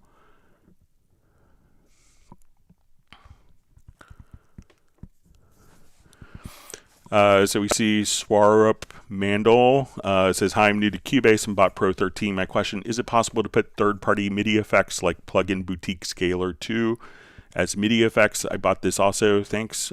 You can, but I don't think that, so the MIDI effects are open, but no one actually had written third-party MIDI effects, and most people have migrated to doing that via VST3. So most of the MIDI functionality that MIDI effects plugins offer is part of the VST3 specification. Also, when you're kind of working on stuff, what Scalar offers, you probably already have inside of Cubase, because if we're here, we have a scale assistant. So when we come over here, we could choose to say, okay, I want to have everything in the key of D major. I want to snap my live input. I want to snap pitch editing. I want to show only the scale guidelines. I want to hide particular notes, so I only see notes that are within the scale. So all this is kind of core functionality of Cubase that you may not need scaler for. So I think that you could do this, and you could choose to colorize notes based on, the scale and chords to know if these particular notes are in the scale or not based on the color. You could have it automatically do an analysis of your MIDI information to determine the scale. You could define your own scales. So, so while it can be done, most third-party plugin companies choose not to. Most third-party companies, they could do extensive MIDI plugin functionality as part of their VST3 plugin, but most companies choose not to. So the VST3 spec is there. It's been out for a long time. Just not a lot of companies embrace the full capabilities of it.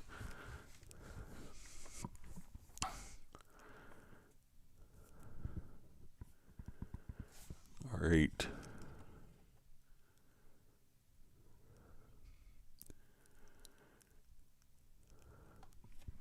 All right, wonderful to see Jeff Zabelski on from Chico, California. Hope you're well.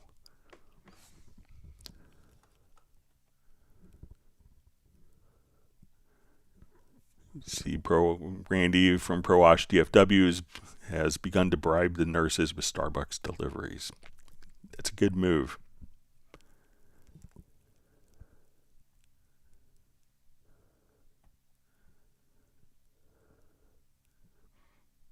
All right. So Daniel's saying it's UR24C. Yeah, so check the power button on the back.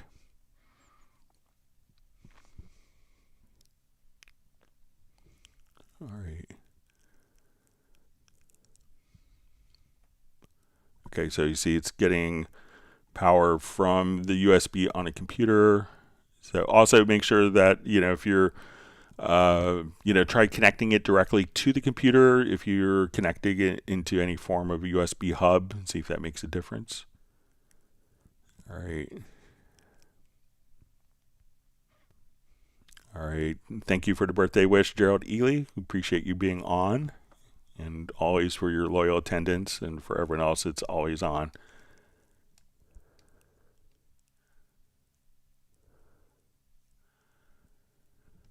Okay, so we see, okay, Michael Jensen just says you extract the tracks with Shift G and Shift H. All right, so the Shift G and H is just kind of the zoom. So I'm not sure if that's extracting. And you could also just use the mouse scroll wheel while holding down Control or Command plus Shift to do that. But if you have tracks that are at the top, so let's say if I add a track here,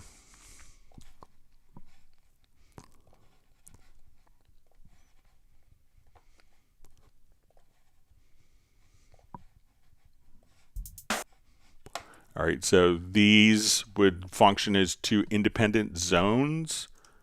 So if it's about kind of, so when you do this and you hit the tab key,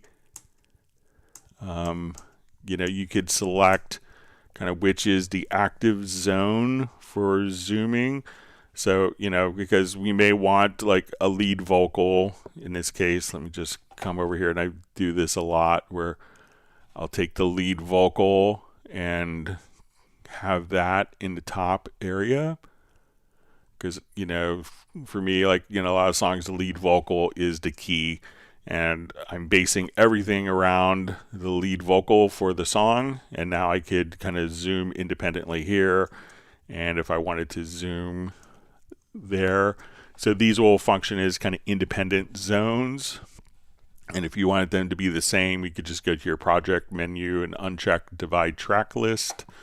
Or if we click kind of right over here, there's a little subtle icon that you could do it as well, where you could do divide track list or not, but they will have independent zooming functionality depending which zone you're in for the active zone. And just see if there's a keyboard shortcut to switch between the zones. There probably is. I don't know it off the top of my head.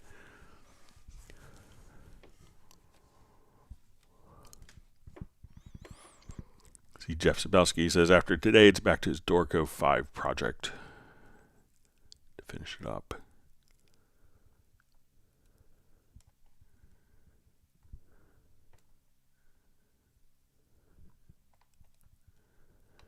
All right, so we have Pokies just saying, hey guys, thanks.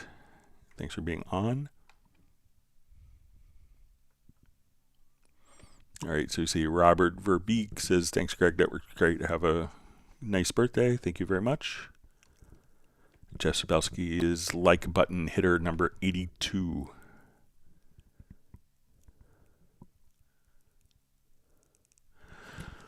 All right, so FlyV asks, Greg, how do I get the mix console to show audio as it plays in the top of it like yours? So you could do this for audio tracks. So we can see that as we play back, let me just scroll over. I'll just do it on a different project here.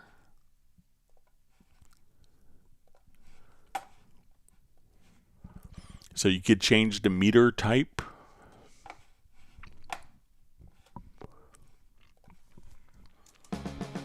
So let's come over here, go to the mixer. So I'm going to right click in the meter zone area at the top. And we'll see meter type. And instead of choosing PPM, we'll choose wave. Then you can see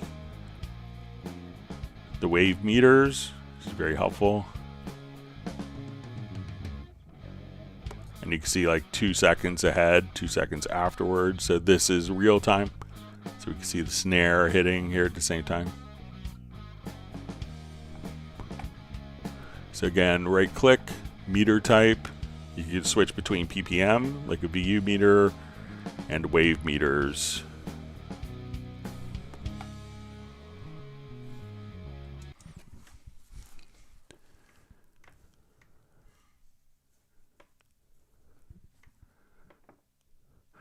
All right, so we see Chris Higginson asks, hi Greg, I have a small issue. I cannot expand Hallian Sonic vertically. Horizontal is fine. Vertically, the double arrows appear, but when I click and drag, nothing happens. Thanks from Chris in London, UK. All right, so let's take a look.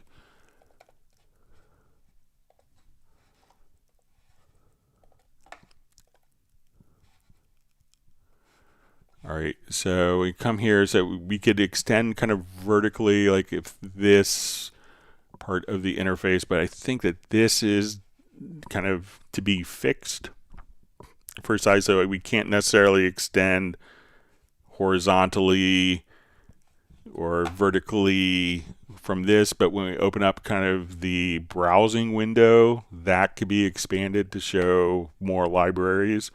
So if you have lots of libraries, you could have it set there. So that could be configured, but I think the user interface is designed to be scaled like at that particular resolution. So, and it seems like a really simple concept to scale things, but it could be very complex with the plethora of display resolutions, whether it's high DPI, whether it's Retina display or not. So it's not so simple, but I don't think it's designed to switch, Chris.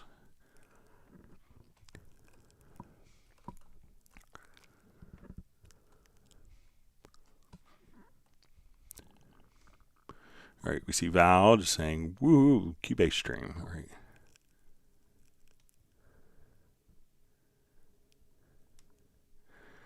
All right, so we see Sable Winters says, Greg, save that Groove Agent Beat Designer project for future development, please. Let's see if it's still open. I didn't like it myself, but anyway, so let's see if it was that project. It doesn't look like it. I'm happy to share any of these as well. So let's say if this is it.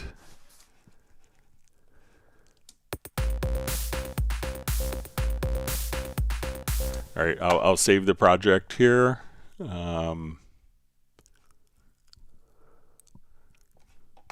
And if you want to email me at clubcubase@steinberg.de, I'd be happy to share that project, and you could use that beat in your song as well.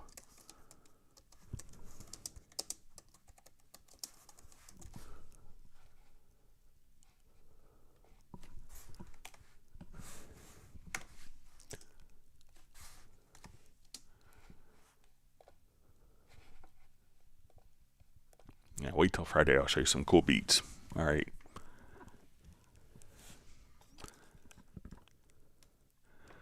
All right, so we see Val just saying so thankful for Iconica. This library is amaze balls. And Jazz Dude concurs with that.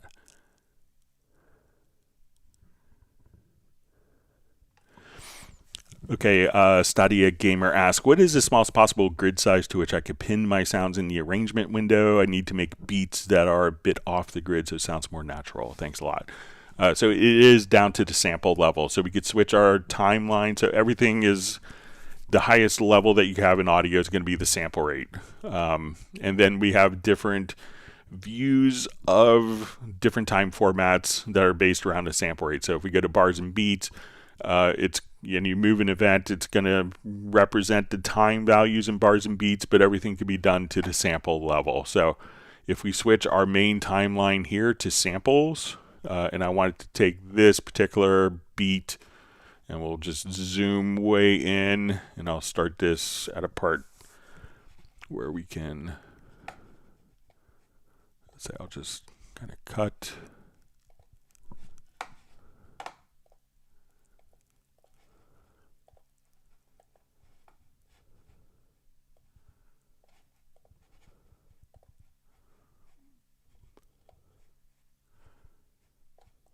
Okay.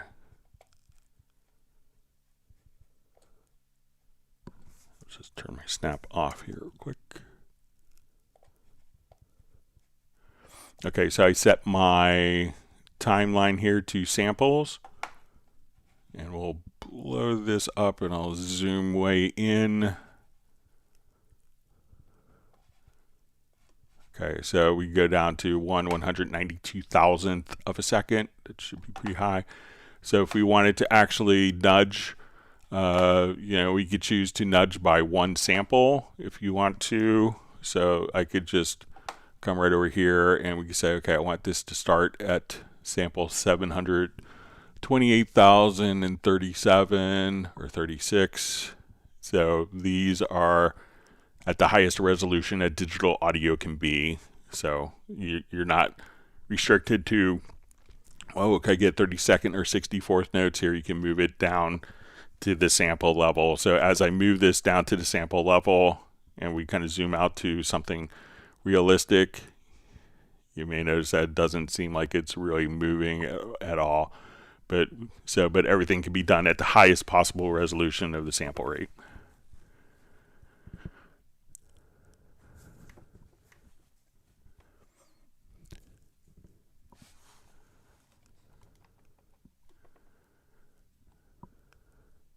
All right, so today, Azizian says thank you so much, and he's joining in with the birthday wishes. All right.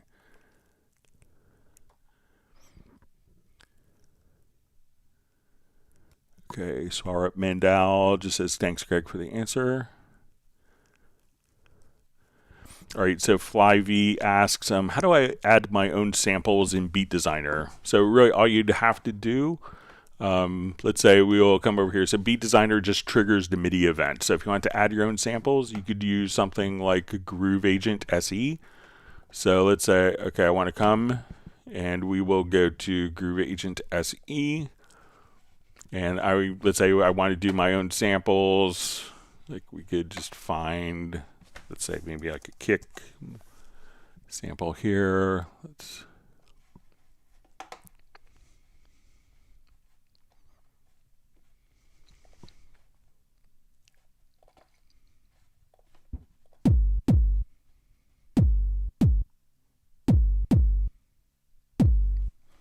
Okay, so let's say I just want to take maybe just a portion of this particular sample.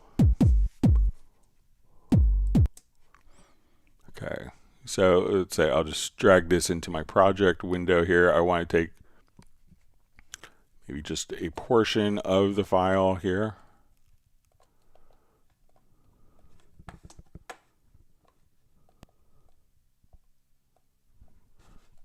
So, but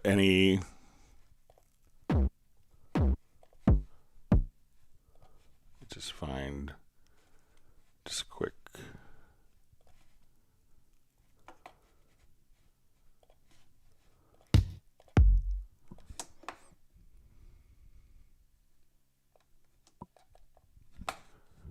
Okay, so, and now once we're here, we'll just say, okay, let's find.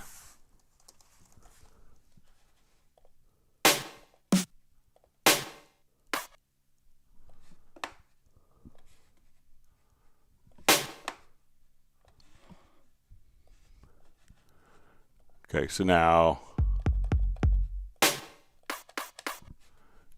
and let's find a quick hi-hat. So we'll take this.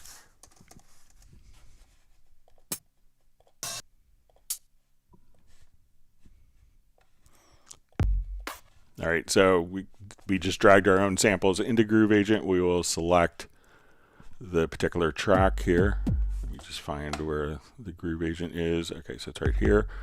And so now we've made my own sound. Let's go to Beat Designer.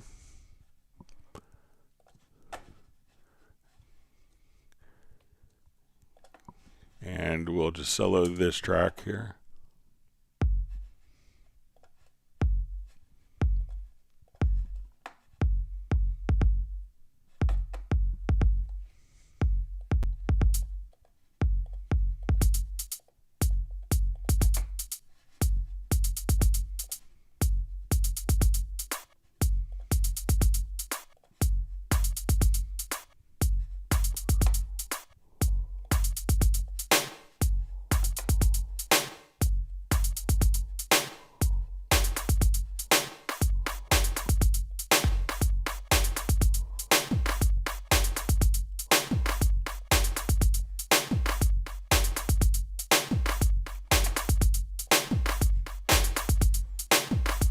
So now we're just playing this from sounds that we made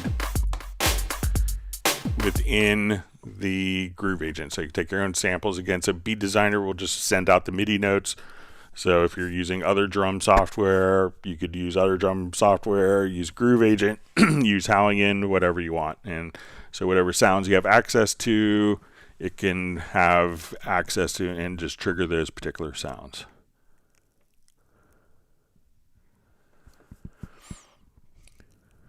All right, so Val asks, can I show MIDI modulation expression C1, I think, as an automation on the track itself and not only in the MIDI event? All right, so let's come over here. Let's say we have, I'll just add a quick instrument track here. We'll do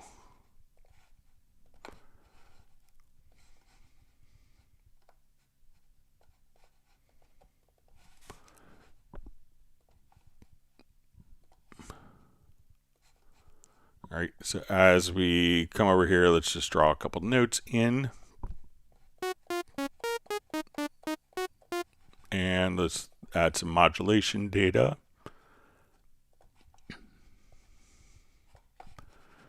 Okay, so I think if we go to the automation lane here, that you could just choose to see modulation data. I thought you could. Let me just.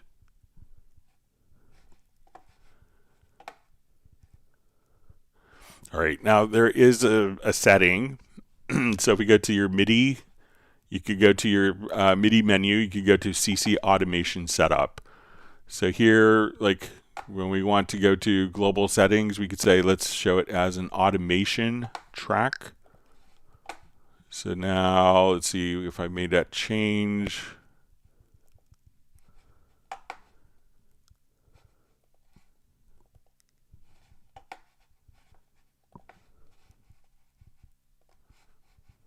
All right, so we have that. Let's come over.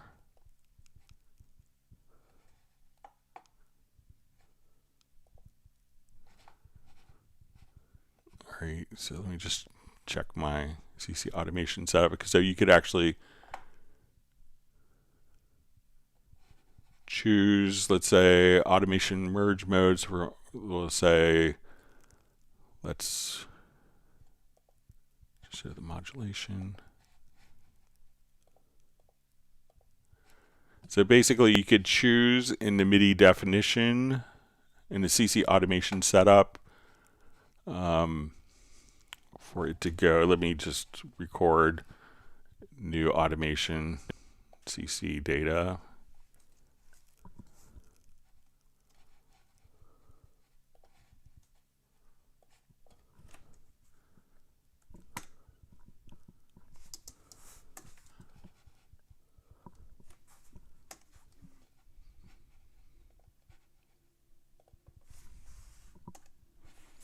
All right, so now I'll just mute this. Let me just go ahead and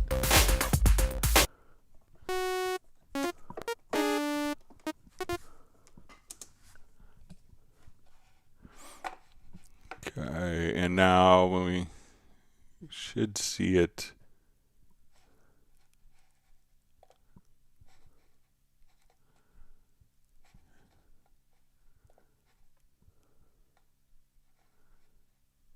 So all CC, we'll come over here, modulation.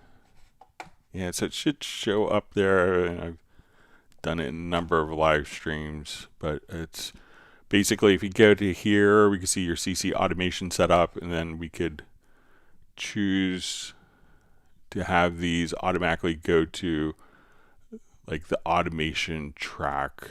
Let me just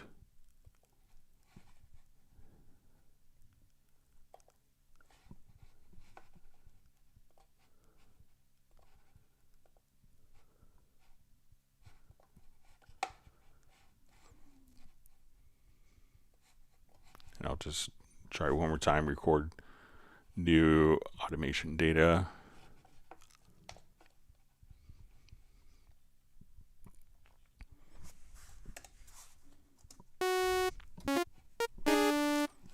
All right, so now record the MIDI CC, and it could be, let's say if I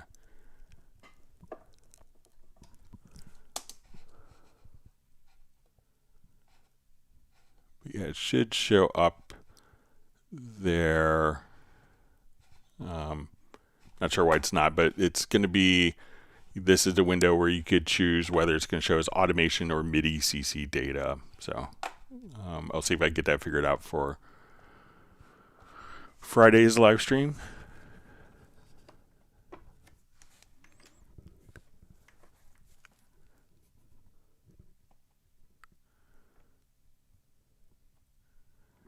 Okay. See Jeff Spelski is wishing me a happy birthday. Thank you very much.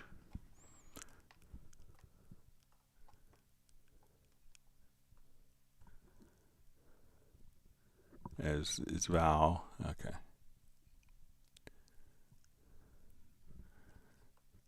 So Stadia Gamer says, could be nice to have the PPM and wave at the same time, with wave maybe like 0.7 opacity, or maybe while with contrasting color. So, you know, I think that you still have the meter, you know, so you have, so if we're doing, say, as we're doing this, and we look, we still have the meters here on the channels themselves, as well as one of the cool things that you have with Cubase is a full kind of channel meter. So this way I could see my wave meters at the top. I could still see my channel meters on the channels, and have even a loudness meter kind of all at once going on simultaneously. So I think kind of superimposing them may kind of defeat the purpose of seeing exactly where that is. And again, it's just one mouse click if you wanted to switch back and forth between them.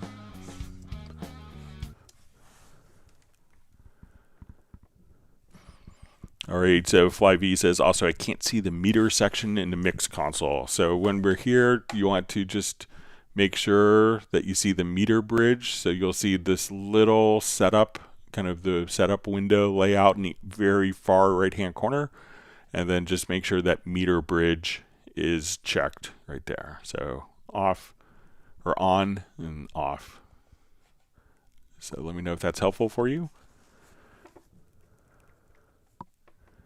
So Stadia Gamer says, wow, moving at the sample level. Nice, thanks. Yeah, so it's always interesting. It's like, you know, many very extensive like video editing programs for like video, their lowest frame of their lowest resolution factor is a frame, you know, and often it's 24 or 30 frames per second.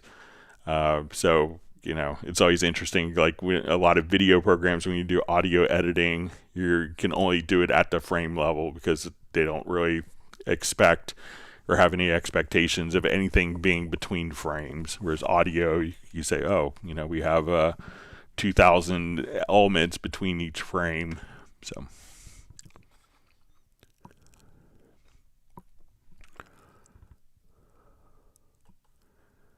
See, Bull Winter says, looks like I started something. We see Stadia Gamer is going to do his Cubase trial is downloaded. He's ready to go.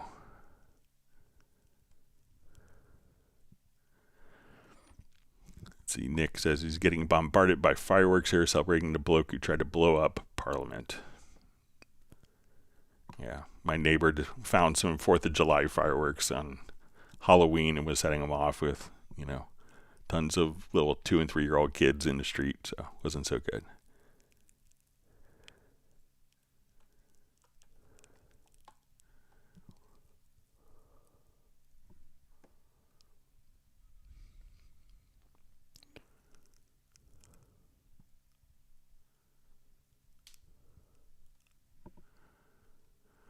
Okay, so we see Marcus Strymon says, thanks, really nice so far. One final thing then. I tried to put channel volumes onto faders, but I found only option for current. How would I do this for 8 fader controller, have volume for 8 channels? Okay, so let's say I will come back over, let's set up, let's say our MIDI remote here, and one of the functions that we'll see here is mixer. So, and these volumes are set up. And we see mixer bank zone. So let's say we'll come over here, selected track. I think it's going to be under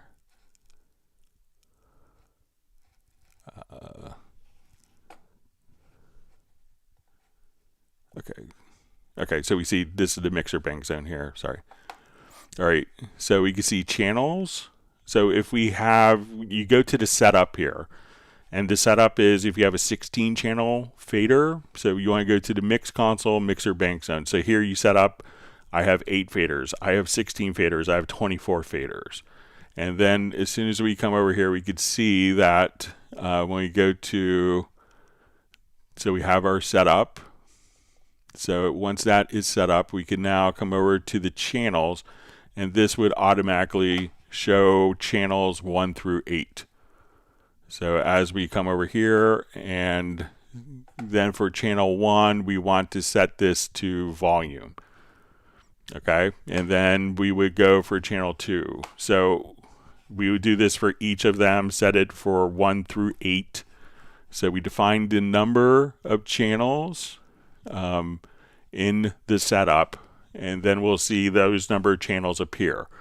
So right now I'm going to just move faders 1 through 4. We go to the mix console, that moves channels 1 through 4. I select channel 9. We notice that I'm still moving the same faders, but the MIDI remote is just automatically updating the banks for me. So whatever bank I'm in, so if you have 8 faders, you now initiate the channel change, and we can see this white line.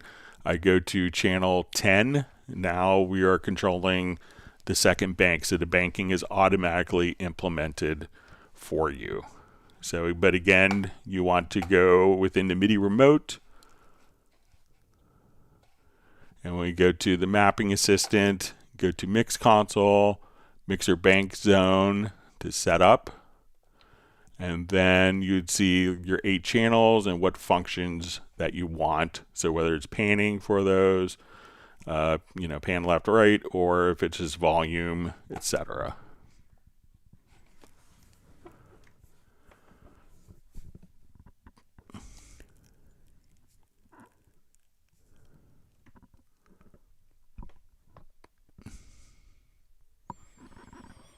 All right, so Stefan X, hope I'm pronouncing it. Is it possible to adjust the velocity of multiple notes in the Beat Designer, like all the hi-hat? So each one would be slightly different, but let's say if we had the Beat Designer plug-in. So if I just say, okay, let's come over to, let's say our closed hi-hat. So what you could do is just adjust just by dragging the mouse up and down.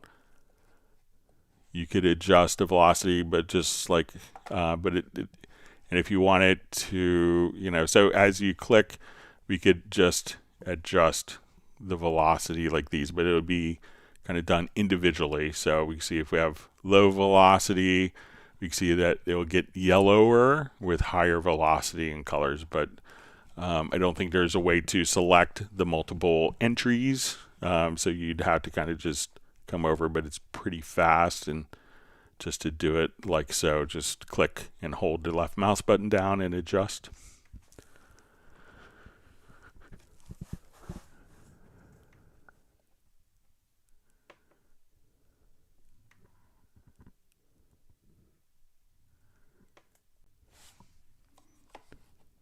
Okay.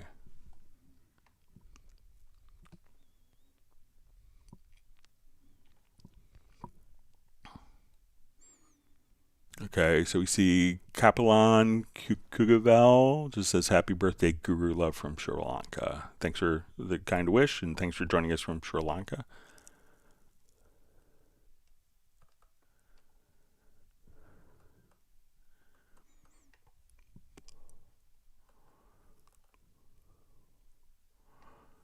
Okay, to Flyv just saying happy birthday, Greg, so thank you very much.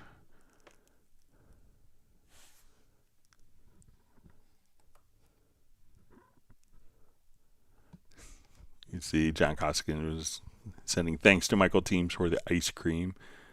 I guess his wife got her gallbladder removed yesterday, so.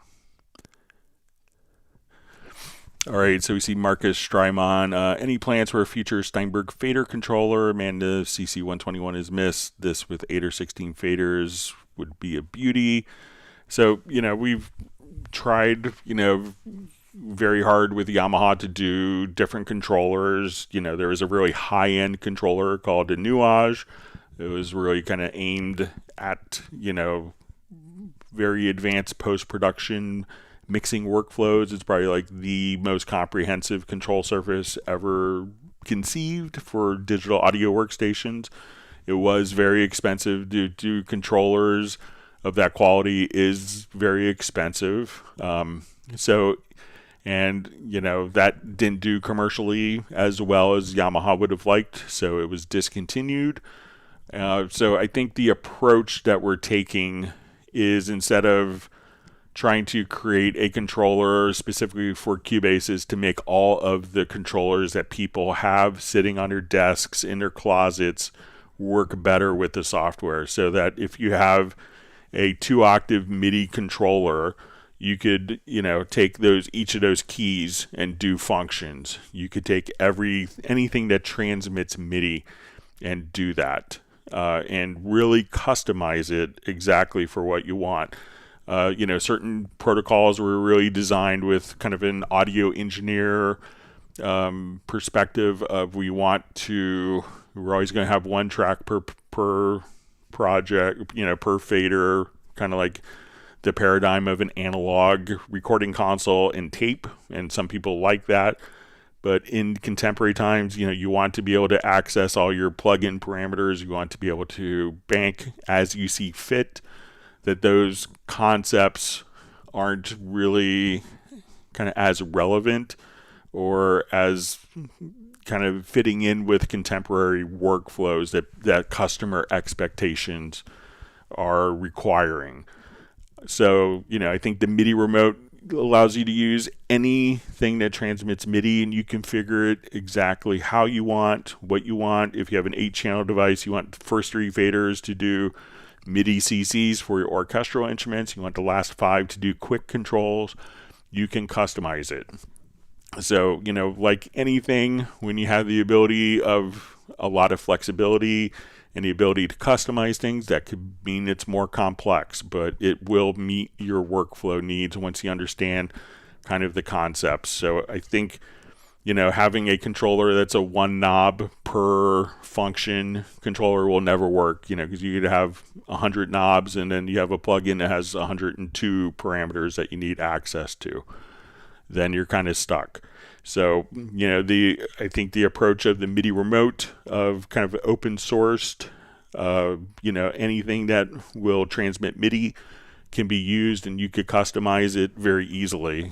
So just even if I wanted to come to a particular plugin parameter here, I'll just open a plugin randomly. So let's say we'll go to our envelope shaper. So if I want this particular parameter, I could just say, pick up for MIDI remote mapping, I want to move this fader to control that. I apply the mapping, and now without having to really do anything, I could just adjust that parameter. I want the fader to the left of that to control that. I could just, again, apply mapping, and I could just use these two parameters, so those two faders, to control those plugin parameters that easily.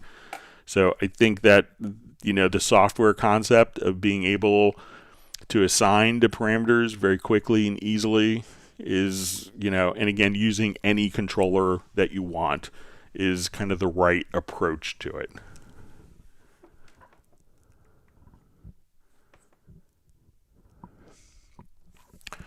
Okay, Fares as Maddie asks, what's the function of MIDI fader?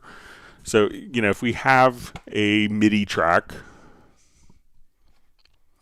all right, so let's say if we add a MIDI track here, all right, and so I'm not sure if it's like the MIDI fader that's in the mix console. So let's say we have a MIDI track, all right, and let's say, a lot of people, when they do MIDI, they control the volume using a MIDI continuous controller, which is like MIDI CC7. So I'm going to come over here. Let's adjust the main volume. I want the volume to go up and down. So as we look at our mix console now, we can say, we will see our MIDI fader kind of going up and down to automatically control that. So we can just come over here and we could write the automation, and that's writing MIDI CC7. Now, if we're dealing with virtual instruments, MIDI CC7 has 128 values, often 0 through 127. MIDI is kind of a binary protocol. So often you'll see stuff in 16 MIDI channels, and you could have 128 velocity levels, 128 values for volume, and 128 values for volume may be too coarse for other elements. And that's why with a virtual instrument, we would choose to, instead of using MIDI volume, we would have a higher resolution volume for dealing with the audio characteristics of a virtual instrument. But people will still have MIDI CC7 embedded into parts, so that when they move a part, that volume information is automatically within the part. Excuse me one second, my son is knocking on the door. It's today off. Hang on.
All right, I'm back. Sorry about that.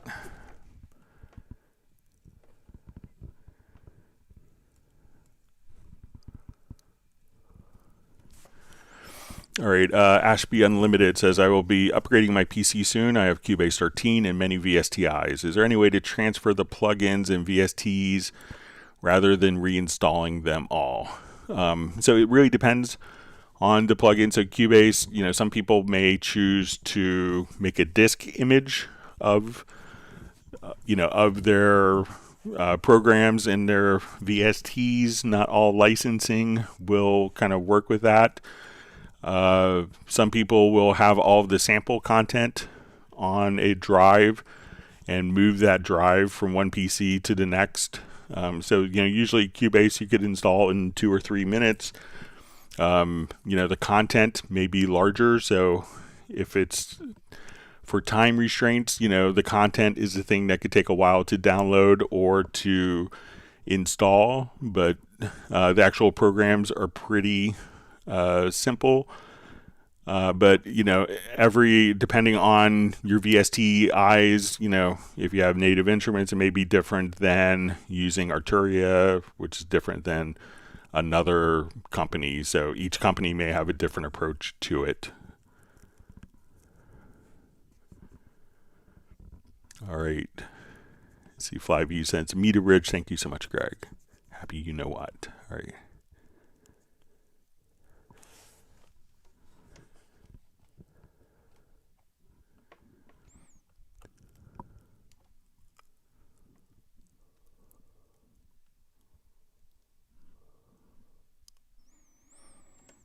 All right, so we see Nick just sending apologies for sending the same message a few times. No worries.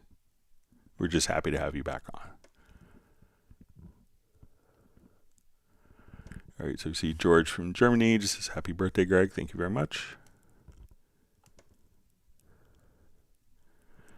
All right, and George is asking if I've already gone through the mail-in questions, just entered a live stream, so not yet. So if you have a question that you mailed in, you could ask it as well.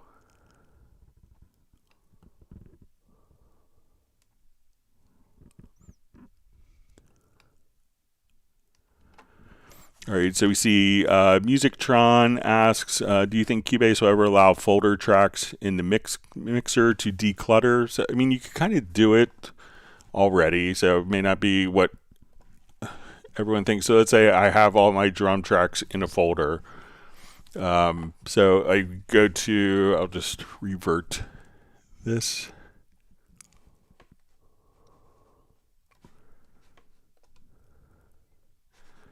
Okay, so all my drum tracks are in a folder here. Okay, so when I go into my mixer, if we come over to visibility, I could just click on, let's say I just want to come over here. We have all the tracks. I could just click on shift, and now I see only my drum tracks. So if I have these particular tracks, like my bass and guitar tracks in a folder, again, select them here, right click, and we'll move these to a new folder. So again, we go into the mix console. I could just say, okay, I'm seeing all of my tracks. I want to see only my guitars. I want to see just shift. I want to see only my drums. So this way we could see only the contents of particular folders if we want to. So we could now just click just to the left of the folder name, and if you hold down shift, that would override other settings as well. So I'll just come here, hold down shift, and then I only see my drums or only see my guitars and bass. So that way your mixer can be decluttered pretty easily. Okay, Marcus Strymon asks, but why was the CC121 discontinued? I thought people loved it. So it was one of the, one of the problems, some of the components came from a factory that burned down, and we weren't able to get those components manufactured anymore. So yeah, people did love it. But there's an AKM, which is a company that made some of the components for many audio interfaces, and some components for the CC121 had burned down, and some of those parts were no longer available for manufacturing and production.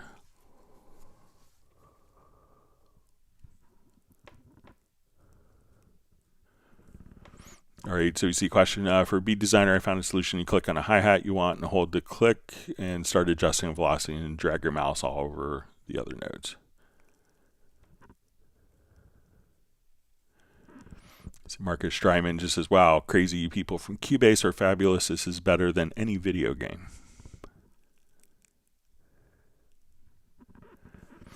Yeah, Jeff Sabelski says, I do love my CC121. I'm lost when using Dorco. Spectral Layer is a Wave Lab. I still go for the transport buttons automatically, laughing out loud. So I think you can still use it. You could utilize the CC121 in Wave Lab as well. But yeah, it does become muscle memory of, you know, like I remember when it first came out, I did an AES show in San Francisco. And I just had one set up on, like, you know, where it was on my left-hand side, my keyboard, computer in the center, and my mouse on the right. And after like 3 or 4 days of working at the AES show, just kind of doing software demos, I went home and I kept reaching for the CC121 because it just became muscle memory. So then I purchased one myself, so I would never have to send it back.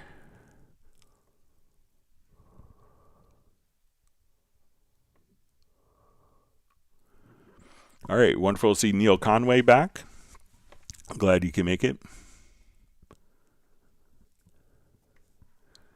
Neil Conway says, Greg is a cool dad. I try.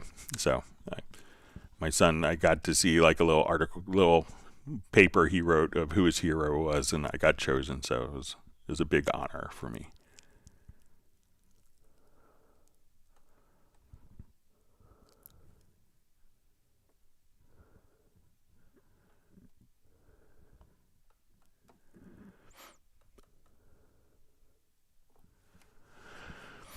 All right, so Rebel asked, does Cubase have ghost notes to help with chords in the MIDI editor? So I think ghost notes is kind of terminology. We'll show you here quickly. It's a different terminology than a lot of musical stuff. I think it's more particular program has a terminology. So let's say I want to, we're going to find a particular event here. Right, so one of the cool things that we could do is in the scale assistant, you know, one of the great things that, you know, you could actually just come over and we could actually just, so I'm looking at this particular event here. So you see all the pitches, and it gives us scale suggestions. So we can say, okay, this is going to be in F major. All right, so now that it is set to F major, we can choose, we see this little icon up here, and we could choose to only see notes that are in F major. We could also show pitches, only pitches that have events. So, or we could choose to filter out every note that's not in the key of F major.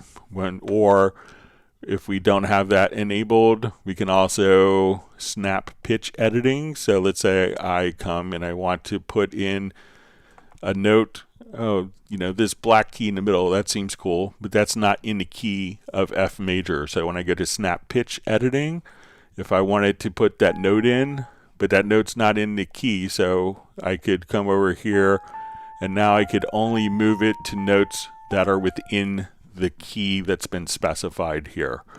So we could snap live input, snap pitch editing. We could also quantize pitches. So if I have this and that key, that note isn't in the key of F major, we could also just quantize the pitch, and that will move that particular note. But if you want to visually filter out the notes, just click right up here in this icon, and that will show the pitch visibility so that you can always be in the right key if you want. But, you know, many songs have accidentals. It's totally fine for a note to be out of key.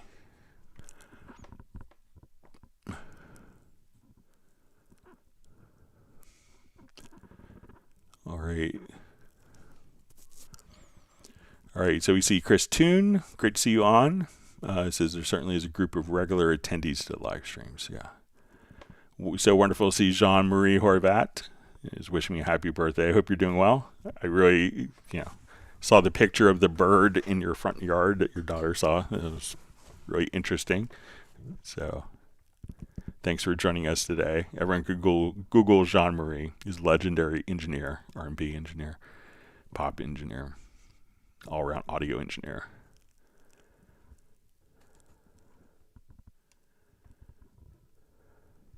We see Michael Teams is giving Jean-Marie 1 gallon of chocolate chip ice cream.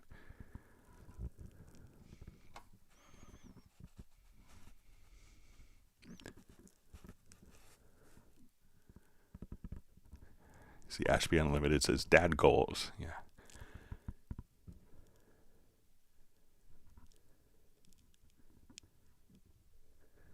Tim K since the moment he became one, all my goals have been dad goals. So that's a good way to live your life.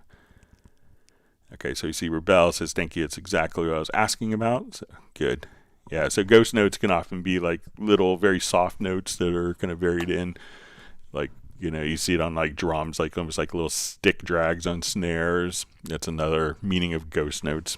All right, so let's jump to some of the questions that were mailed in. All right, so we see, is there a way to split frequencies for channel inserts? Like to only apply a frequency for a particular, or a plug-in for a particular frequency. So let's go ahead and take a look. All right, so let's say we have our drum loop here. All right, so we'll just listen to this. So let's say I want to put a delay, but only on, like, let's say the very, like maybe kind of like the higher frequencies. But I don't want the delay to be really present on the kick drum, but more maybe kind of the top end of the snare or the top end of the hi-hat frequency-wise. So what we could do is, I'm just going to come over here. Let's go to our inserts. And, you know, there's a couple plugins that do this. So I'm going to just use, I think the Imager is one I use a lot for this type of tasks. Because we could solo particular frequency ranges. So if we wanted to do processing on it, we could just say, okay, so let's take our snare. And, you know, what we could do also is just come over, and I'm going to create a send effect here. So let's put a delay on just those particular frequencies. I'll go ahead and bypass this. So I'm going to right click. Let's add an effects channel to the track. Let's put a delay on. Okay, so we created that, and we go to our mono delay. So now we listen to it. And we'll say our delay is going to be on every single note. So let's say we do eighth notes. But again, I only want it on particular frequencies. So what I'm going to do now is to put that Imager plugin in between. And we're going to solo this particular frequency range. And we could adjust the range. So now when we play, we're going to hear the delay on the hi-hats in this high end of the snare. So if we unsolo this, we hear the delay in all frequencies. But if I wanted to do a delay just on this frequency range, and now we could bring in more delay on the source channel. So we'll come over here to our send. So we could add kind of an even more interesting rhythmic. So let's say if we bypass our delay, and now we can, so you could kind of create like even kind of like more polyrhythmic grooves. So we could say, okay, let's make our delay like an eighth note triplet delay. But again, just on those particular frequencies. If we put it on all frequencies, it probably would sound weird. So now we could isolate the frequencies for the delay right there. So great way of kind of adding more rhythmic, you know, more rhythmic aspects that are a bit more interesting to the ear, a bit more ear candy stuff. So when you want to do processing of only particular frequency ranges, just, take it to a send. You could take it to an insert if you want, and then you could use the Imager plugin just to isolate and filter out the other frequencies and do your effects processing there.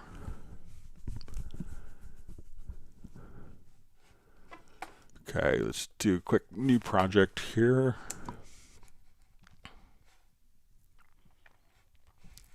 Okay, so the question is, Dear Cubase team and Greg, I run Cubase 13 on Windows. How can I undo the creation of slices from hit points? When I create slices from hit points, the audio file changes at the top of the info bar. I'm not able to use transpose anymore. In the inspector editor tab, no more entries are shown. Audio warp, vary audio, hit points. When I add another audio file, it creates automatically hit points from the file. How can I stop this inheritance? I want to load audio files without automatically creating slices. Okay, so let's grab a quick drum loop here. We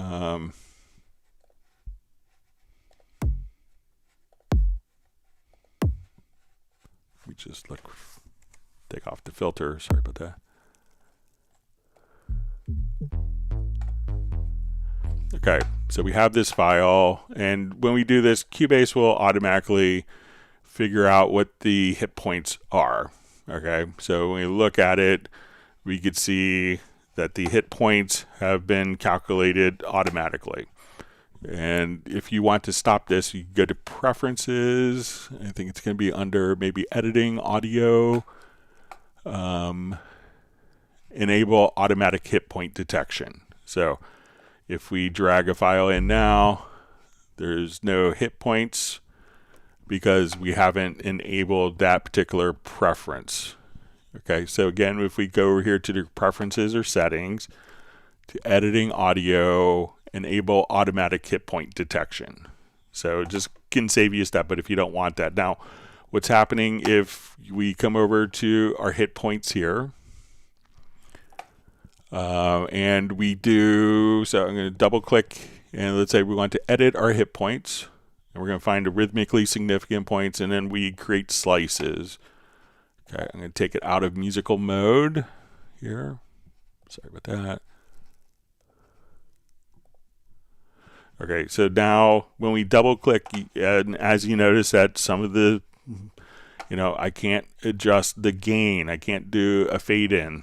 So what's happened is that part, when we created multiple parts, this is an event. So an event, we have a certain level of control for volume, we want to do a fade in, we want to crop our different handles. We don't have this with parts. So there's two different things. So you have parts and events. Now, when we double click on a part, we launch the part editor. When we double click on an event here, we launch this on an event, we launch the sample editor. So let's double click on a part. We have a part editor. We could open this up. And now that we go to the part editor, here I can adjust the different parameters. I can do my fade ins and fade outs.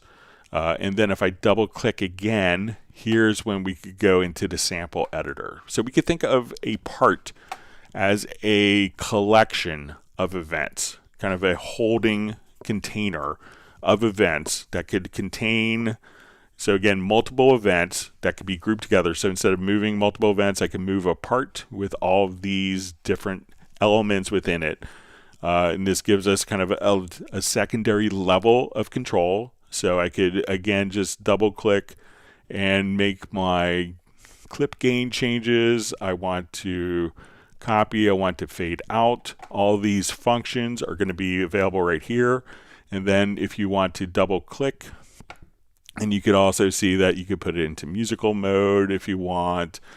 So there's, your time stretching algorithm. And then when you double click, you can go to the sample editor. Now, the question is, how do I get my part, which is a container of multiple events that we created when we went into the sample editor and we did our hit points and we chose to create regions, I think it was, or create events. So when we do this, if I want to go back and take the part, turn it into an event, we would select the part, go to your audio menu, and we'll see dissolve part. And now we could go right back to where we were. So now we have all of the events. So it's some actions, like when you glue multiple events together, we'll turn them into a part. When you make regions from slices, that will turn it into a part. All right. Question, will Cubase's own VST3 effects plugins be available as standalone VST3s so that they could be used in Wave's Studio Rack, for example?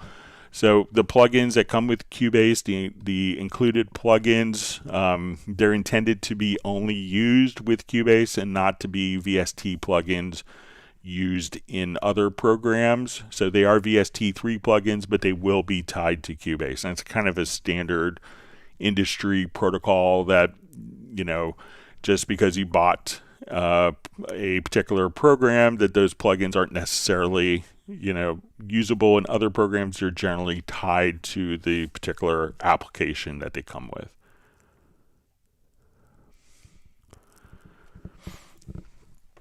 All right, so we see, hi Greg, so I know everybody keeps asking you questions about the upcoming license changes. So here's my question. I have UR44, probably one of the original ones, and it has its own version of tools with guitar amps and other effects.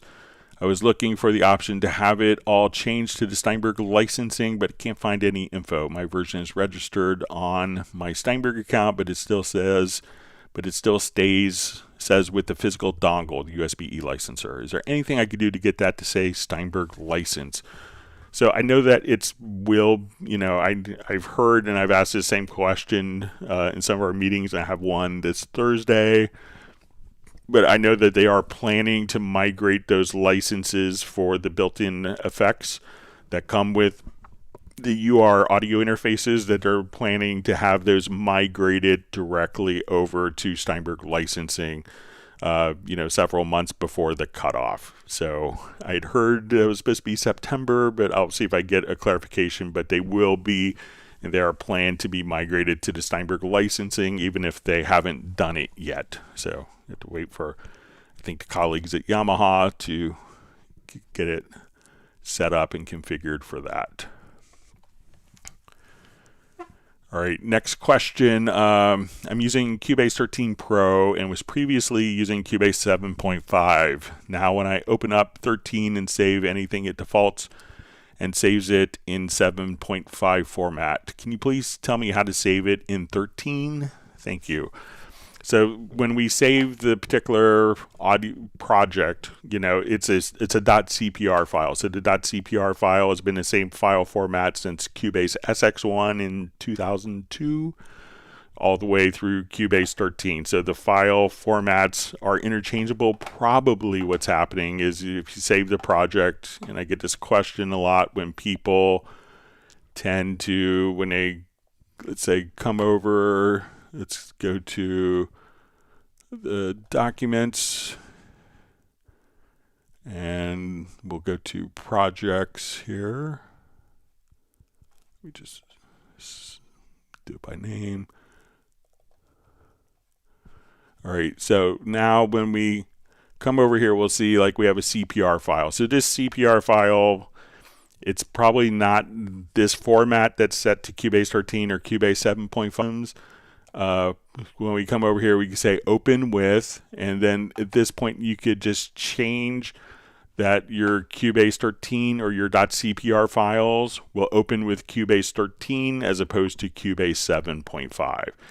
So there's nothing specific in the .cpr file that's making it open. In earlier versions, it's probably the operating system. So if you double click, that when you double click, it's that file association of .cpr is associated with Cubase 7.5 as opposed to Cubase 13. So you could just change that at your operating system level, and then you should be all set.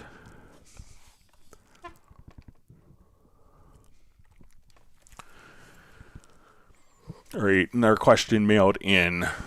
Hi Greg, I'm doing my first recording into Nuendo using the Yamaha DM3 console. In the mix console I get gray channel strips associated with the DM3. I don't understand how I might use these channel strips and I've not successfully hidden them yet. Please enlighten me. So, and they're kind enough to send a screenshot. And what these are is the DM3 is the cutest little digital mixer you'll ever see. It has like 16 mic pre's. It's going to have eight or 10 outputs. It could be used as a control surface, and you could fit like 3 of them underneath each arm if you really had to. But probably what's going on is you see your inputs here, and probably since it has like I think 16 inputs, it may show up as, let's say we have, I want to make 16 mono inputs here, and we're recording live through the console, so we have all these inputs. When we go to our mix console, we can see that all of these inputs will show up from our DM3. So that's what we're seeing here. Now, a lot of times when people utilize these inputs is when you want to, let's say as you're tracking, you want to put software effects, such as compressors or EQ, and you want those effects to be recorded or embedded into the audio recording in real time. So we can't undo that. So if we put like a really nasty EQ on a particular track, that would be recorded into the track if we did that in the input channel. If we did it in the audio track and we put an EQ here, this would it would be played back through this EQ, but that EQ is not burned into the file. If we put it as a input, we put this EQ on the input channel, that EQ will be burned into the file, and we can't undo that. Now, if you want to hide these, all you'd have to do is from the mix console, come over, and you'll see just to the right of the little search, you'll see this, and you could just choose to hide the input channels. And if we're in a large screen mixer, we could just come over here and we'll see our filter types here. So this icon just to the left of the transport in the large mixer. So now we could choose to hide the input channels right there as well.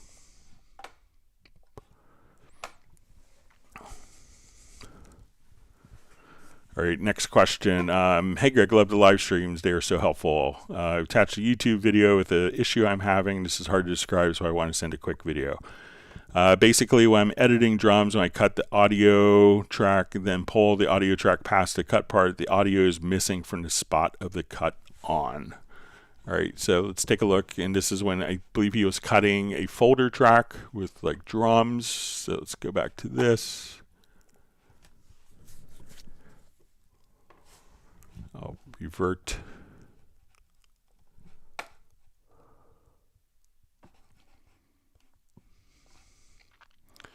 Okay, so let's say we're doing a cut here. So I have a folder with all of my drums. All right, and what he did in the video is he just cut the folder track, moved the folder over, so we have silence here where the gap is. And then what he did is he just kind of pulled this over.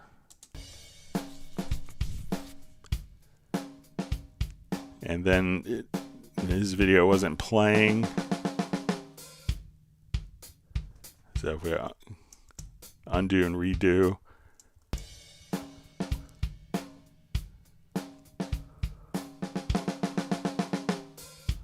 So, but it seems like everything is kind of working as expected here for me. But, let me know if I did something differently than you did with that. It could also, one preference that might have an effect is if you have editing, delete overlaps checked, that could have an impact. So see if maybe that is enabled, and if you toggle that, if that makes a difference. All right. All right, let me jump back to our live questions here. All right, sorry, let me just mute that playback.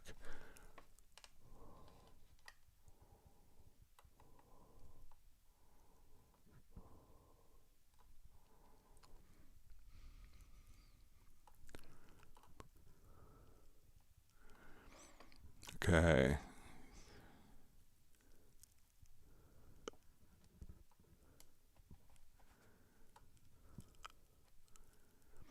All right, you see Uno Momento is a busy day tomorrow. Is going to be stepping out.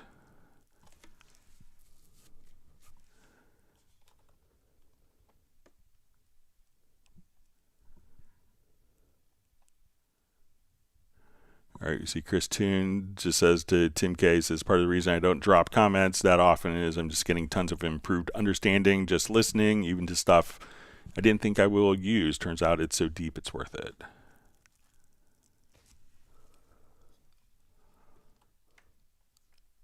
I think it's kind of an interesting format where people can learn new things from other people's questions that they haven't thought to ask yet. And maybe those can make connections, and that could help a particular workflow.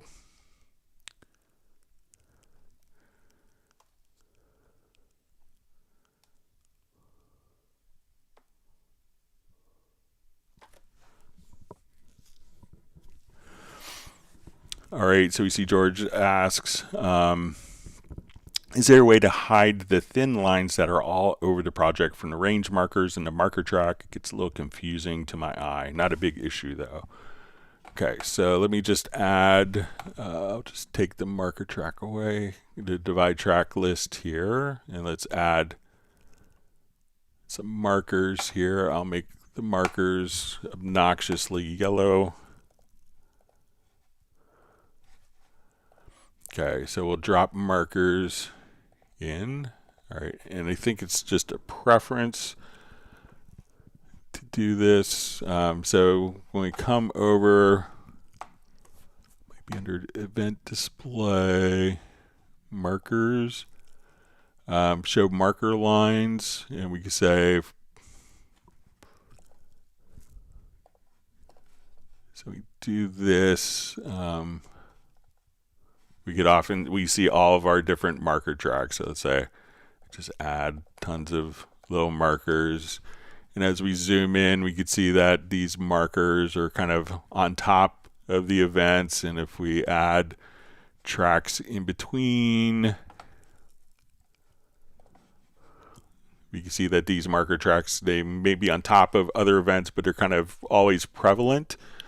So again, go to your preferences or settings, go to event display, to markers, and you can show only from the active marker track, or if you don't want to see them in the project window, just say off and then hit apply, and then the markers will just show, the marker lines will just be visible within the marker track.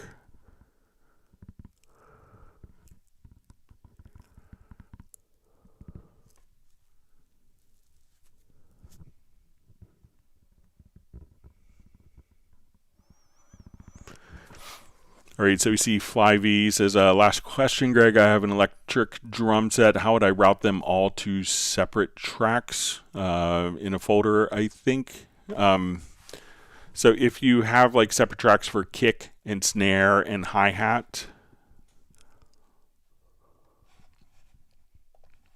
Okay. And you want it like to play in. So what you could do, there's a couple of different approaches to this. One is, let me just add the Groove Agent instance.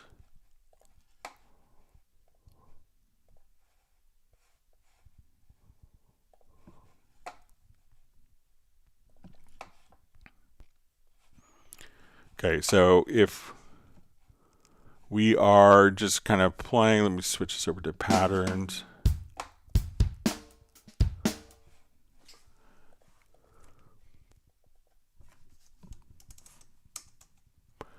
All right, so let's say we have this. So if we have one track, and we could record. So we have Groove Agent. We could now come over here and play back. just from a MIDI keyboard. So if I just come over here, we could just adjust an octave down. So if your electronic drum kit is transmitting MIDI, we could play all the sounds onto different kits if you wanted to. So most people would do that because we have the option to now edit all of the different drum sounds, kind of directly here. So we can see all of our drum sounds laid out. And if you needed to split that, what you could do is just come over and say, let's go to our functions. So we'll go to our MIDI menu, and we could say dissolve part and separate pitches. So once we've done that, we can now have individual tracks where only this track is kick, this one's snare, hi-hat, etc. So we could split those up very easily. But if we have this, if you wanted like your kick, snare, hi-hat for them all to be on different tracks, what you could do is, let's say we'll just add 16 MIDI tracks, and we could start, I'll add 15. I'm going to start on channel 2, and at this point we could choose to filter out. So let's say I only want C1 here, let's say for my kick. So we could go to your MIDI input transformer, and if you wanted to go to your track, and again, this could be overkill because I think it's easy to record on one track and split it out, but if you didn't want to do that, so we'll put a track transformer, and then we could say, let's open the panel. So I want to filter, and we'll say MIDI type is equal to MIDI note, and we'll say that the main value is unequal to, let's say, subtype is unequal to C1. So C1 is where my kick drum is. So on this, it's going to filter out every drum sound except C1. So as I come over here, we'll go to our drums. And so now I have this track selected. No other sound will play except for C1. Now I could go to this track, do the same thing, and say D1, E1, F1. So, but, for the most part, so you could do that if you really needed to, but I don't think that there's a huge benefit of doing that way. I would just record everything onto one track, so all of your MIDI notes would be there, because often in the instruments themselves, we can choose, like in Groove Agent, we go to the mixer and say my kicks are going out of different outputs. So my kick, snare, hi-hat, toms could all be fed to different outputs for processing in the mixer. So, I would record all the MIDI electronic drums into one track. If you don't have enough processing here, so even in Groove Agent, you could say, okay, I have 4 effect sends, I have inserts, I have master effects on the kits. So it's, plus 32 stereo outputs to route into my Cubase mixer. You could even now come over and say export the mixer from Cubase from Groove Agent into Cubase as well. So, there's a tremendous amount of flexibility there. So, but I would record onto one particular track, split out if you need if you need different MIDI notes on individual tracks, or you want different effects processing, you could just do that very easily using most drum plugins. All right, wonderful to see Recyclop on.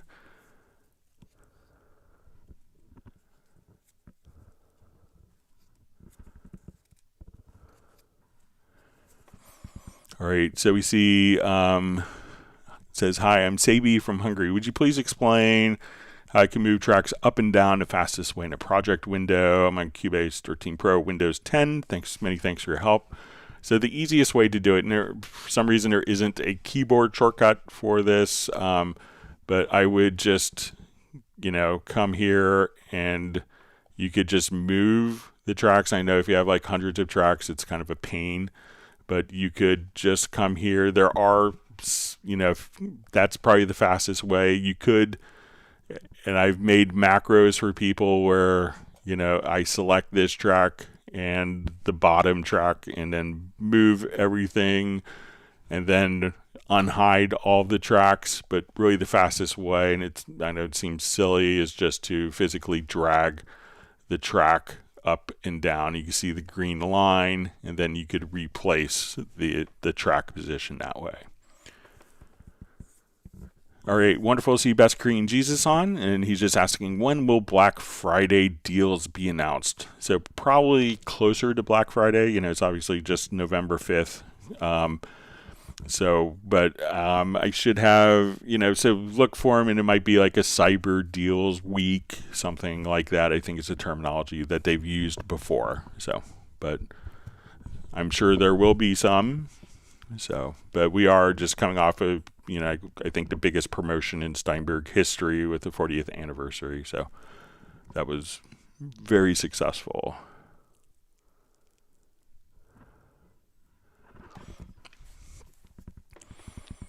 All right, Roland Stuff asks, hi Greg, I've completely forgotten how to remove a wrongly placed vertical marker when using free warp. Okay, we'll show you that.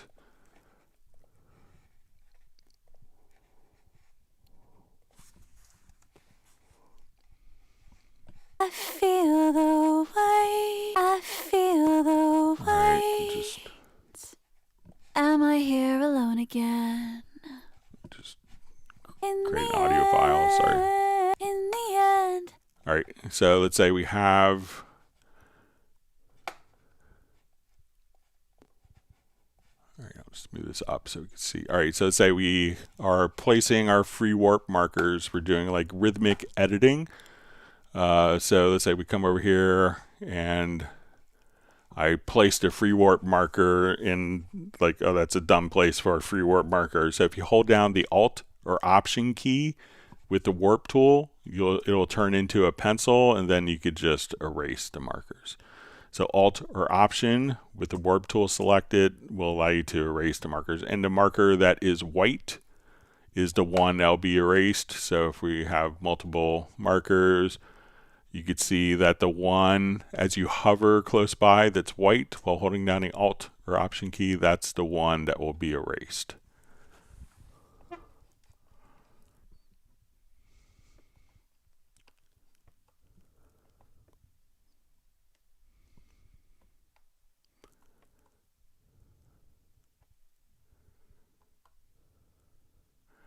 Okay.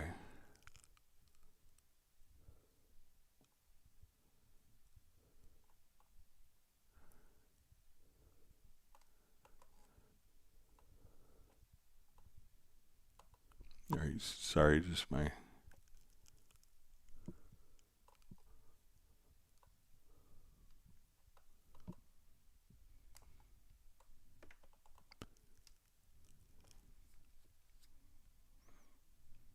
Okay, reading through comments here. So see Mark Raven just saying shuddering sound, or just me.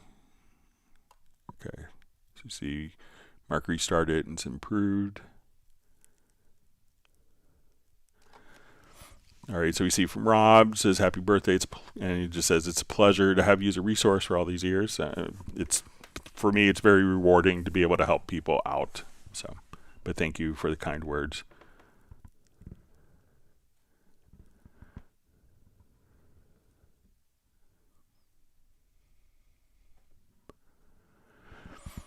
All right, so we see Marcus Strymon says, so I tried all this stuff out, but the only thing I can't get is a motorized function of the MIDI remote. So I don't think, I may have an old motorized MIDI remote in the closet, like a Steinberg Houston. I'll check to see if I can get that functioning maybe over the weekend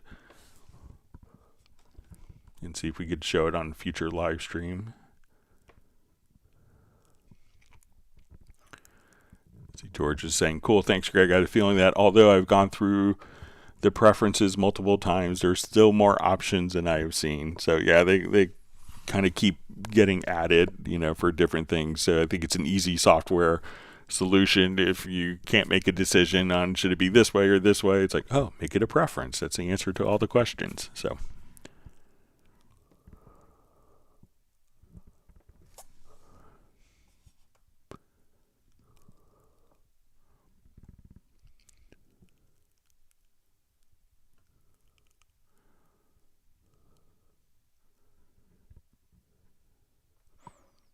Okay. All right, wonderful to see Gareth on from Spain. Hope you're well. Thanks for joining us today. All right, quick question, Greg. Which audio interface did you say you use? So for the live streams, I use a UR24C. For my personal studio, I use the AXR4U, which is a Steinberg interface. So it's a really high-end interface. So it's also a victim of parts shortages. So it's actually a 32-bit analog, 32-bit converter with 384K sample rates as like Rupert Neve Silk modeling on the preamps. So it's pretty fabulous.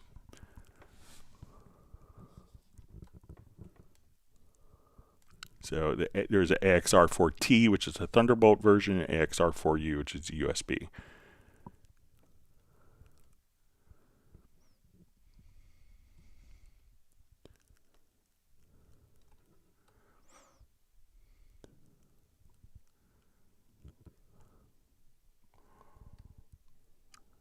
Okay.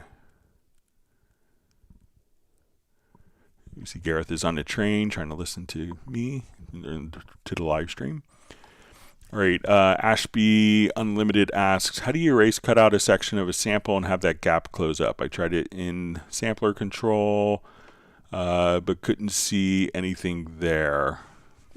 So a lot of times when we're doing like an audio event here, so like on a project window, we could select, let's say, the range. I'll turn my snap off here. And then I think it's just Command or Control Shift X. That will kind of, some people call it a butt edit, but we could take just a portion of the audio. If I want to get rid of that, Command or Control plus Shift plus X. And then that will, if we just do a delete the range, we have the gap. If we undo that and I think if we come over, you could also do this from the range and say cut time will be the function. And let's see if we could do that in the sampler, in the sample window as well. So I'm not sure if let's come here. Yeah, so same keyboard shortcut. So if I want to take that and get rid of that as well. So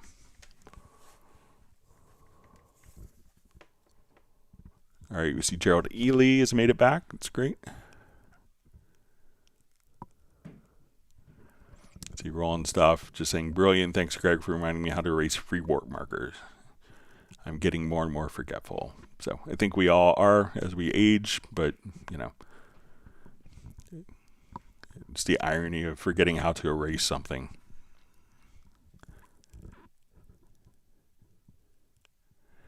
Okay, so we see Marcus Stryman says, thanks for all the great tips, Greg. Enjoy the rest of your birthday. So I think I'll be doing more relaxing. It's kind of a really busy work week. So over the weekend, that's why I'm looking to kind of do stuff. But my wife and son got me a really wonderful cake from our local pastry shop.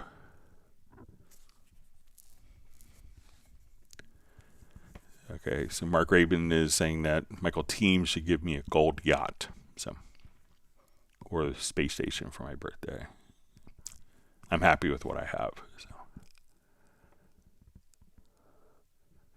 All right, so we have Tiago checking in from Paris. Says, hey folks. So Tiago, I think on the last live stream we showed how to increment the colors. Let me know if you want me to show it this one if you didn't see it. All right, so you see Chris Higginson just saying, thanks, Greg, for your answer earlier. Mark Raven saying he's learned lots today. Appreciate it, and hit the like button. All right, and I think we have reached the end of questions. We'll see if there's any more questions that sneak in.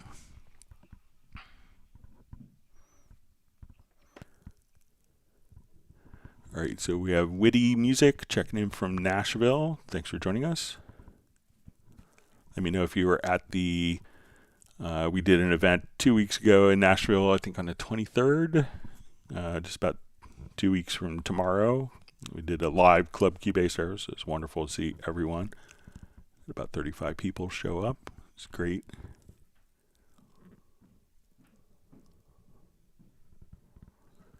All right, Michael Team's giving me 3 gold trophies.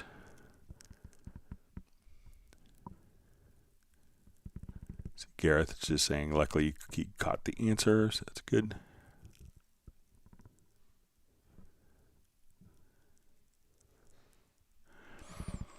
All right, so we see Capellan Kugavel. Please explain a bit about the different audio algorithms, elastique versus standard. Okay. All right, so when we want to do time stretching of audio, and again, this is a scenario like we described a bit earlier, where, sometimes when you have, when you have functionality that you can't necessarily take functionality away because it can be incompatible with, for project compatibility. So what we want to do is, always offer, there's kind of an industry standard time stretching algorithm that we and many other companies will utilize called elastique. We were kind of doing this technology of real-time time stretching kind of, well before elastique was kind of an algorithm. So when we want to stretch audio, we have different algorithms here. So we could do kind of a standard algorithm. So let's just say I'll do like a standard, I'm going to select the algorithm for all of the files here for standard mix. So let's say we're at 100 beats a minute. So I'm going to just select, these are all now set to standard mix. And when I change the tempo in real time, let's say I go down to 70 beats a minute, we could hear some artifacts with that. So it sounds like it's been processed. So now when we want to switch to like a different algorithm, kind of a different class of algorithm, we could use the elastique time here. Let's say the default algorithm. And now as we would go, we could just switch. So we'll start at our source tempo.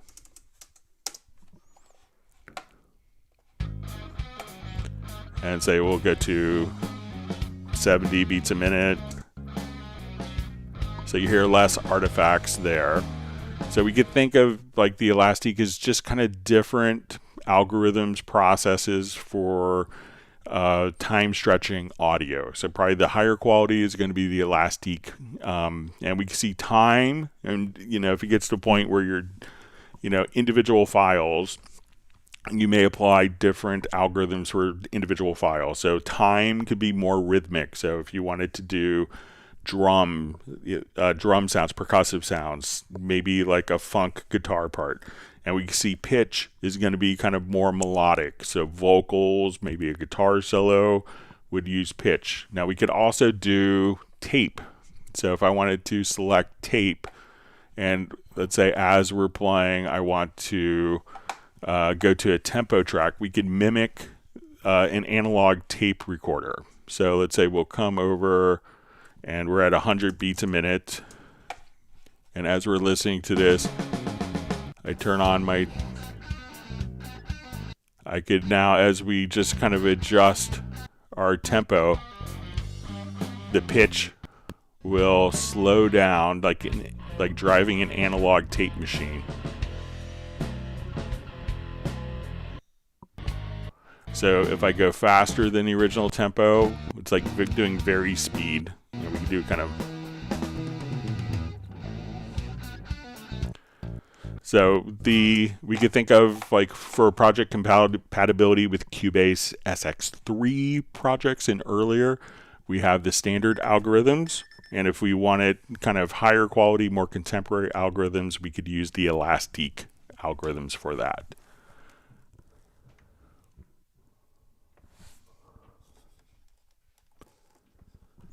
All right, let's see if there's any other questions that come in.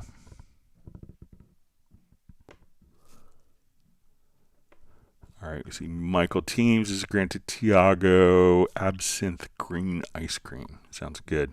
Sounds like a nice ice cream flavor for a Parisian trip.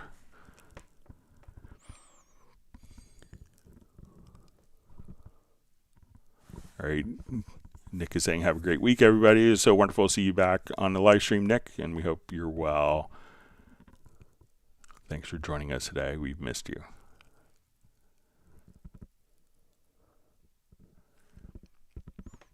All right, let's see if there's any other questions, not algorithms, but any other questions that come in. If not, we'll wrap up.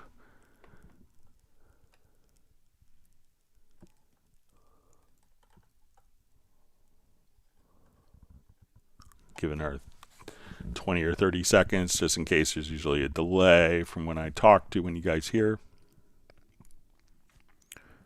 And, you know, if you're holding back any questions because it's my birthday, please don't. You know, you could just ask whatever question. I'm going to be doing the index later tonight.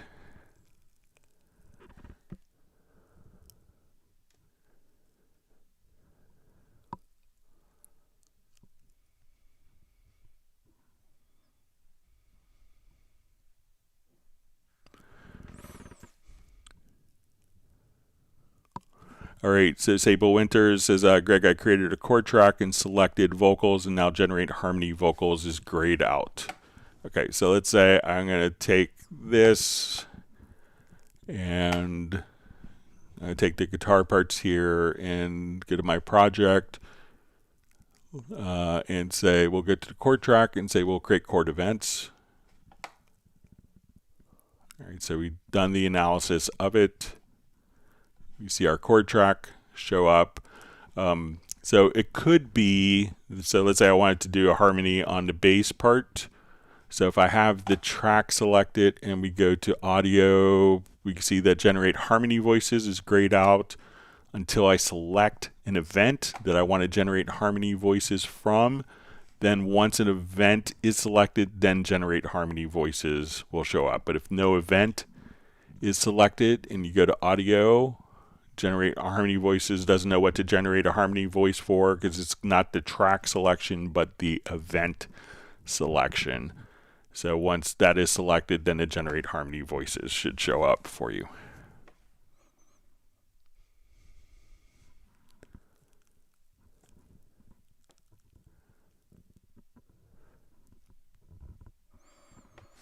Okay.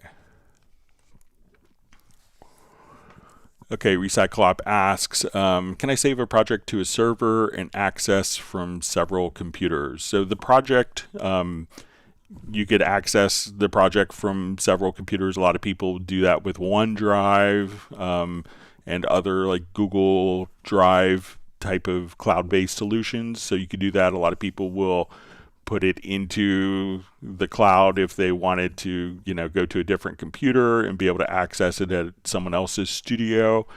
So you could do that. Sometimes, you know, doing, you know, lots of streaming of samples. You know, if the samples aren't local and instrument samples aren't local, that could be a little more problematic for bandwidth of the network. But if the project, you could easily open up. Once you open it up in your local machine, then it's fine. You could save it, but you shouldn't have any problems as long as, like, you know, if you're playing back 300 audio tracks and the audio tracks are residing in the, you know, on the server, then, you know, you might have server bandwidth issues. And it might be inconsistent because of your internet service provider kind of throttling your data. So that's kind of the big unknown variable, but you could open up the projects, and without problems and share them on different servers.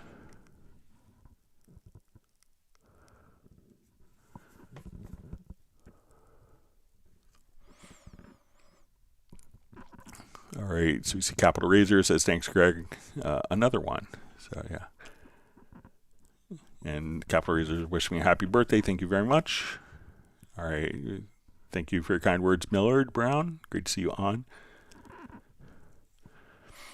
Right, Chris Higginson asks, hi Greg, do you think there would be any chance that Steinberg could release any Groove Agent expansion packs for the Groove Agent percussion agent? So there's always a chance, and they did do some more like and sometimes it doesn't necessarily need to be like a percussion agent. So if we want to come over to like a Groove Agent SE, like one of the expansions that kind of comes to mind that's not necessarily like typical drum kit. Let me see if I have a license for it on here. Is the scoring percussion. So if you wanted to come over here, and while it doesn't use the percussion agent instrument, you know, a lot of it is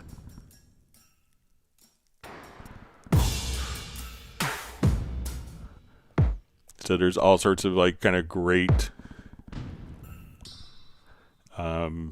you know, if you wanted to come over here and just say, okay, let's get to the patterns and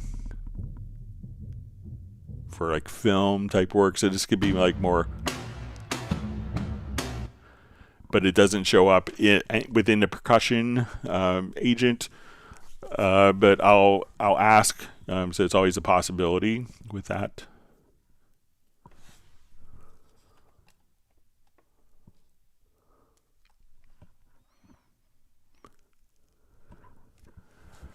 See, Daniel says, I've been thinking about you, Greg, for such a chill guy. You're incredibly disciplined, being here every time for years and doing the index on your birthday. So, you know, you have to work on your birthday too. So, but yeah, it's been busy time, but it's always, you know, this is, you know, like there's a lot of people that do work and they can't really see the results of their work. So it's nice to have this interaction, even though it's not in a typical face-to-face.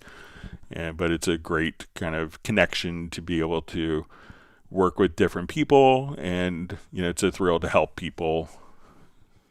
And you know, I still think of some of the people I helped when they were very young, and now they're like, you know, doing incredibly great stuff and just really interesting work, and that's been a thrill for me. I had a small part in helping people.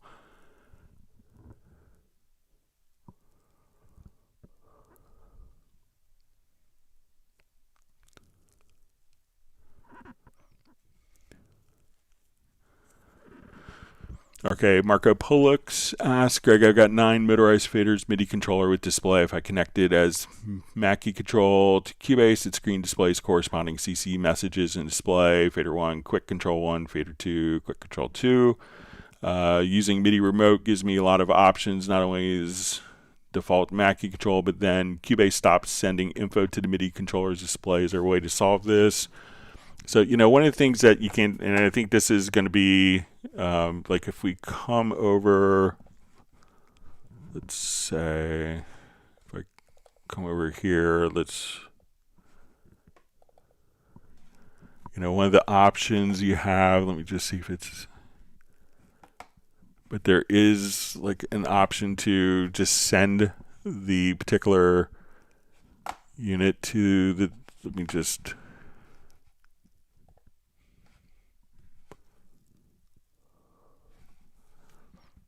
you know, there is, like we showed earlier in the live stream, where you could do the API, but if we're here, so let's say, okay, grab like a fader unit and we select this, there is a transmit to hardware button.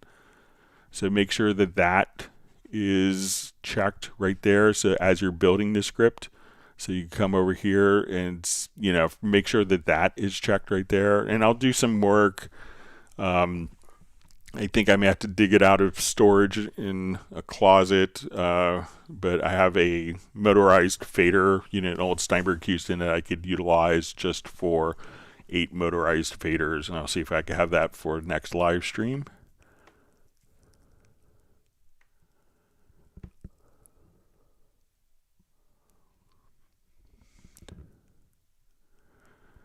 Okay, so Sable Winters indicates that she has the vocal track and range selected, but still grayed out. So it's not the range. So we can think of we want to use the object selection tool. So it's not necessarily the range. So the range isn't, as we can see, it's kind of more like on top of the selection. So just try to make your selection here and then the generate. So let's say I'll try just a range here. So we have our tools. So I'm going to select the range, and then we still see the audio generate harmony voices, and then that's going to give me bass harmonies, which is probably not what I wanted, but so it looks like with the range tool selected, when I do that, the chord track is present, then the generate harmony voices will automatically be created right there. So let me know if you did anything differently than you did. All right, and I see Sable, just a point that just popped up. It says, Greg, is it because I have several lanes of Vox? So it could be like if you have the lanes open, just select. So if you have lanes that are visible, try not to do it at the lane level, but try closing the lanes and see if that makes the difference there as well. All right, so you see Mark Rabin is seeing snow in Montana finally. So,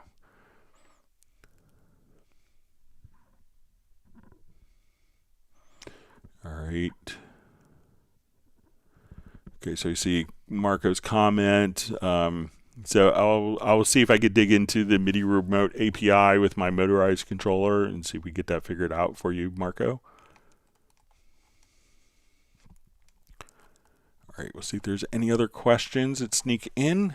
If not, we'll wrap up a little bit early, and we'll be back on Friday for another live stream.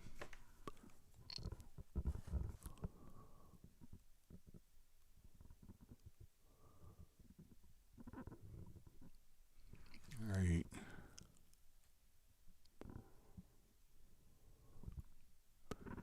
We see that Mark Rabin's dog Stella is psyched for the snow.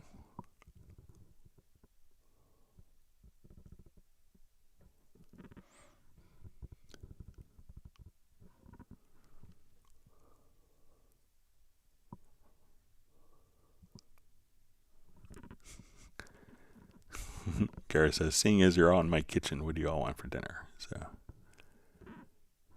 all right.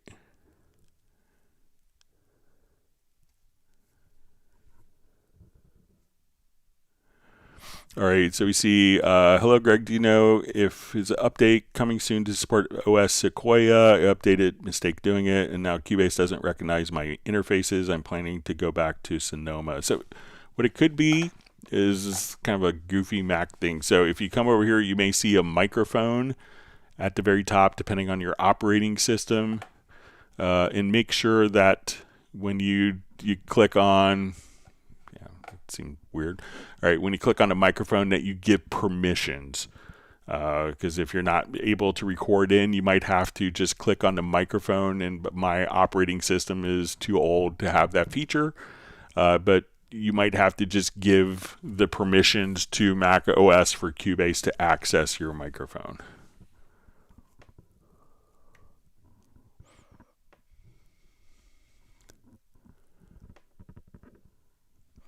See, Mark Rabin says, Greg, you got a funky birthday on election day. So yeah, I was actually born on an election day too. So.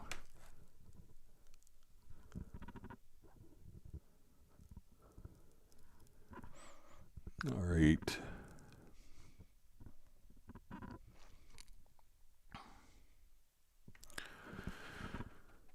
All right, so Gareth asks, is it possible to shift all hit points or warp markers a set number of milliseconds? I don't think so, but let's check it out. So let's come over here and say, I'm going to adjust the intensity, and I'm going to create warp markers.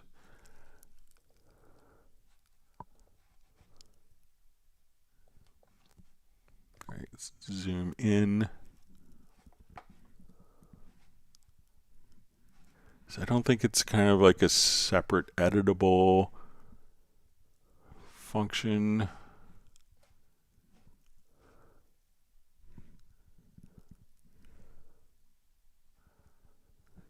Yes, I don't think so. Just let's see if we go into the sample editor. And let's say if we go to free warp here.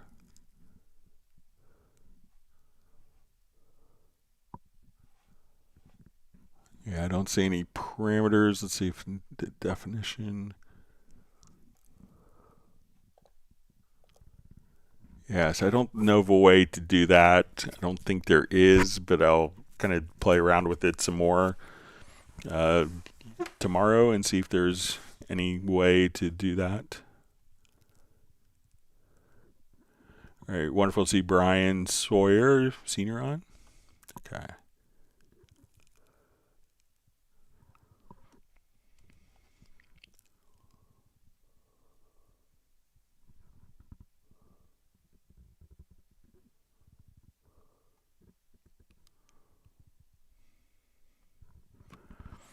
All right, so you see Gareth says, if it's not possible, could I ask where's a feature request? So I'll make sure to pass it on.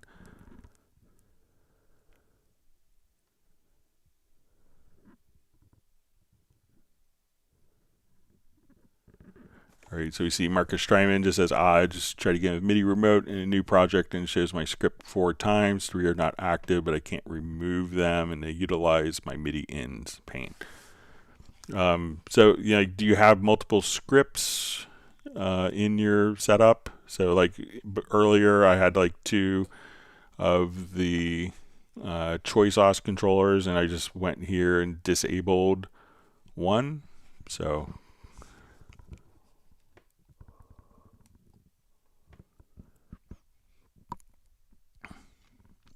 we see Garrett just saying,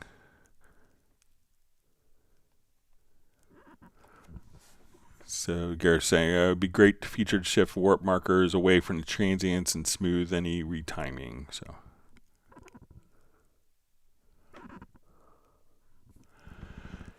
all right, Mark Rabin asks, it's a good question. I just showed this to a friend yesterday. Are there any Easter eggs in Cubase like Pong or Maze or Worm? All right, you can't share this, but if you go to Supervision, you could watch carefully. So, and you click on the logo here a couple times. There's a certain number. And then under the other, it's 7 times, but don't tell anyone. All right, so, and then you click on game, and now you can play Pong in Supervision. So move your mouse over here, then come over here. So if you're bored and you're not feeling the mix, just come over and you can improve your Pong game. So that's, we actually kind of revealed that as a April 1st, like April Fool's prank. And then everyone just thought it was funny, but they didn't realize that it was actually working. All right.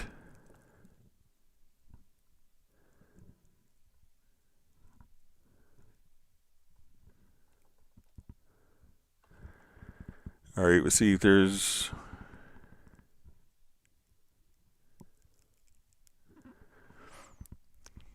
All right, so we see Sable just says user interface requests. See tabs for multiple projects on or off. In preferences. Yeah, I mean, I could pass that on. So most of the time, you know, kind of if you go to the Windows menu, you can see which project is active if it has a check box. So let's say if I want to go to November 5th Cool Beat and I activate that project, we could see which one is active just with the check box just to the left of it in the Windows menu. So let me know if that would work for you, Sable. Raven is happy he gets to play Pong now in this session. So it's like I didn't get the song done, but I went 2 hours in Pong. It was great. And there's probably other Easter eggs hidden that they will never share with me because they know I talk to people.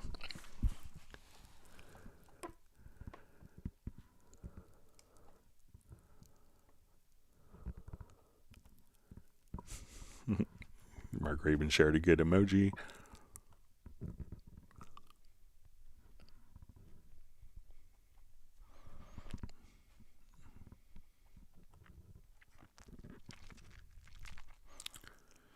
All right, we'll see if there's, I'll give another 30 seconds, see if there's any more questions. If not, we'll wrap up a little early.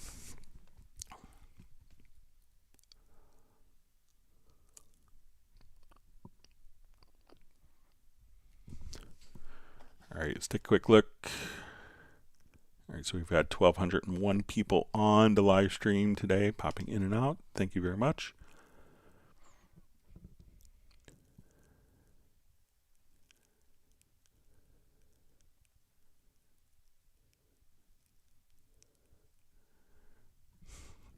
Jody, Ely says, that's why we love you, Greg. You're the great revealer. So,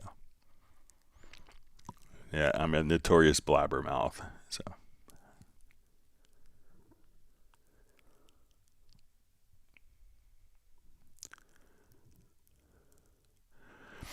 so you see Roland stuff says, just remember, Greg, that I emailed you a question this week about spectral layers. Apologies if you answered it earlier today. I was away for a short while. I'll check the list later.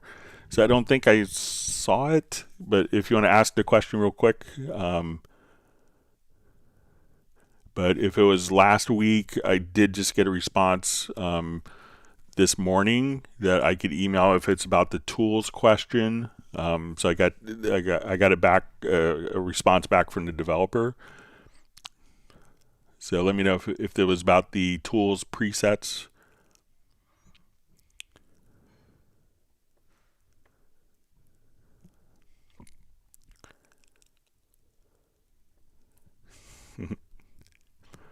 See Mark Raven saying the snow is stacking up and Mark is playing Pong. So.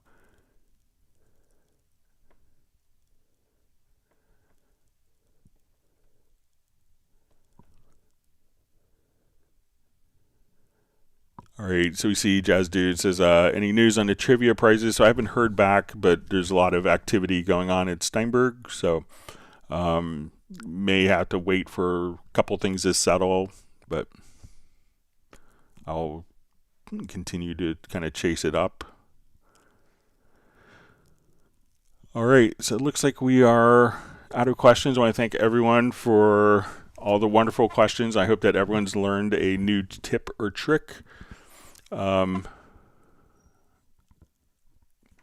so you see from Roland stuff, yeah, if you want to email the question again, that'd be fine.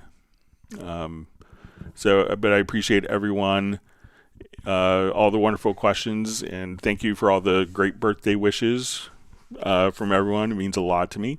And we'll see everyone back for Friday's live stream. So look forward to seeing you, and we'll see, hopefully everyone can learn some new stuff on Friday. So we'll see you back, and everyone please stay safe and healthy, and we'll see you Friday. Take care.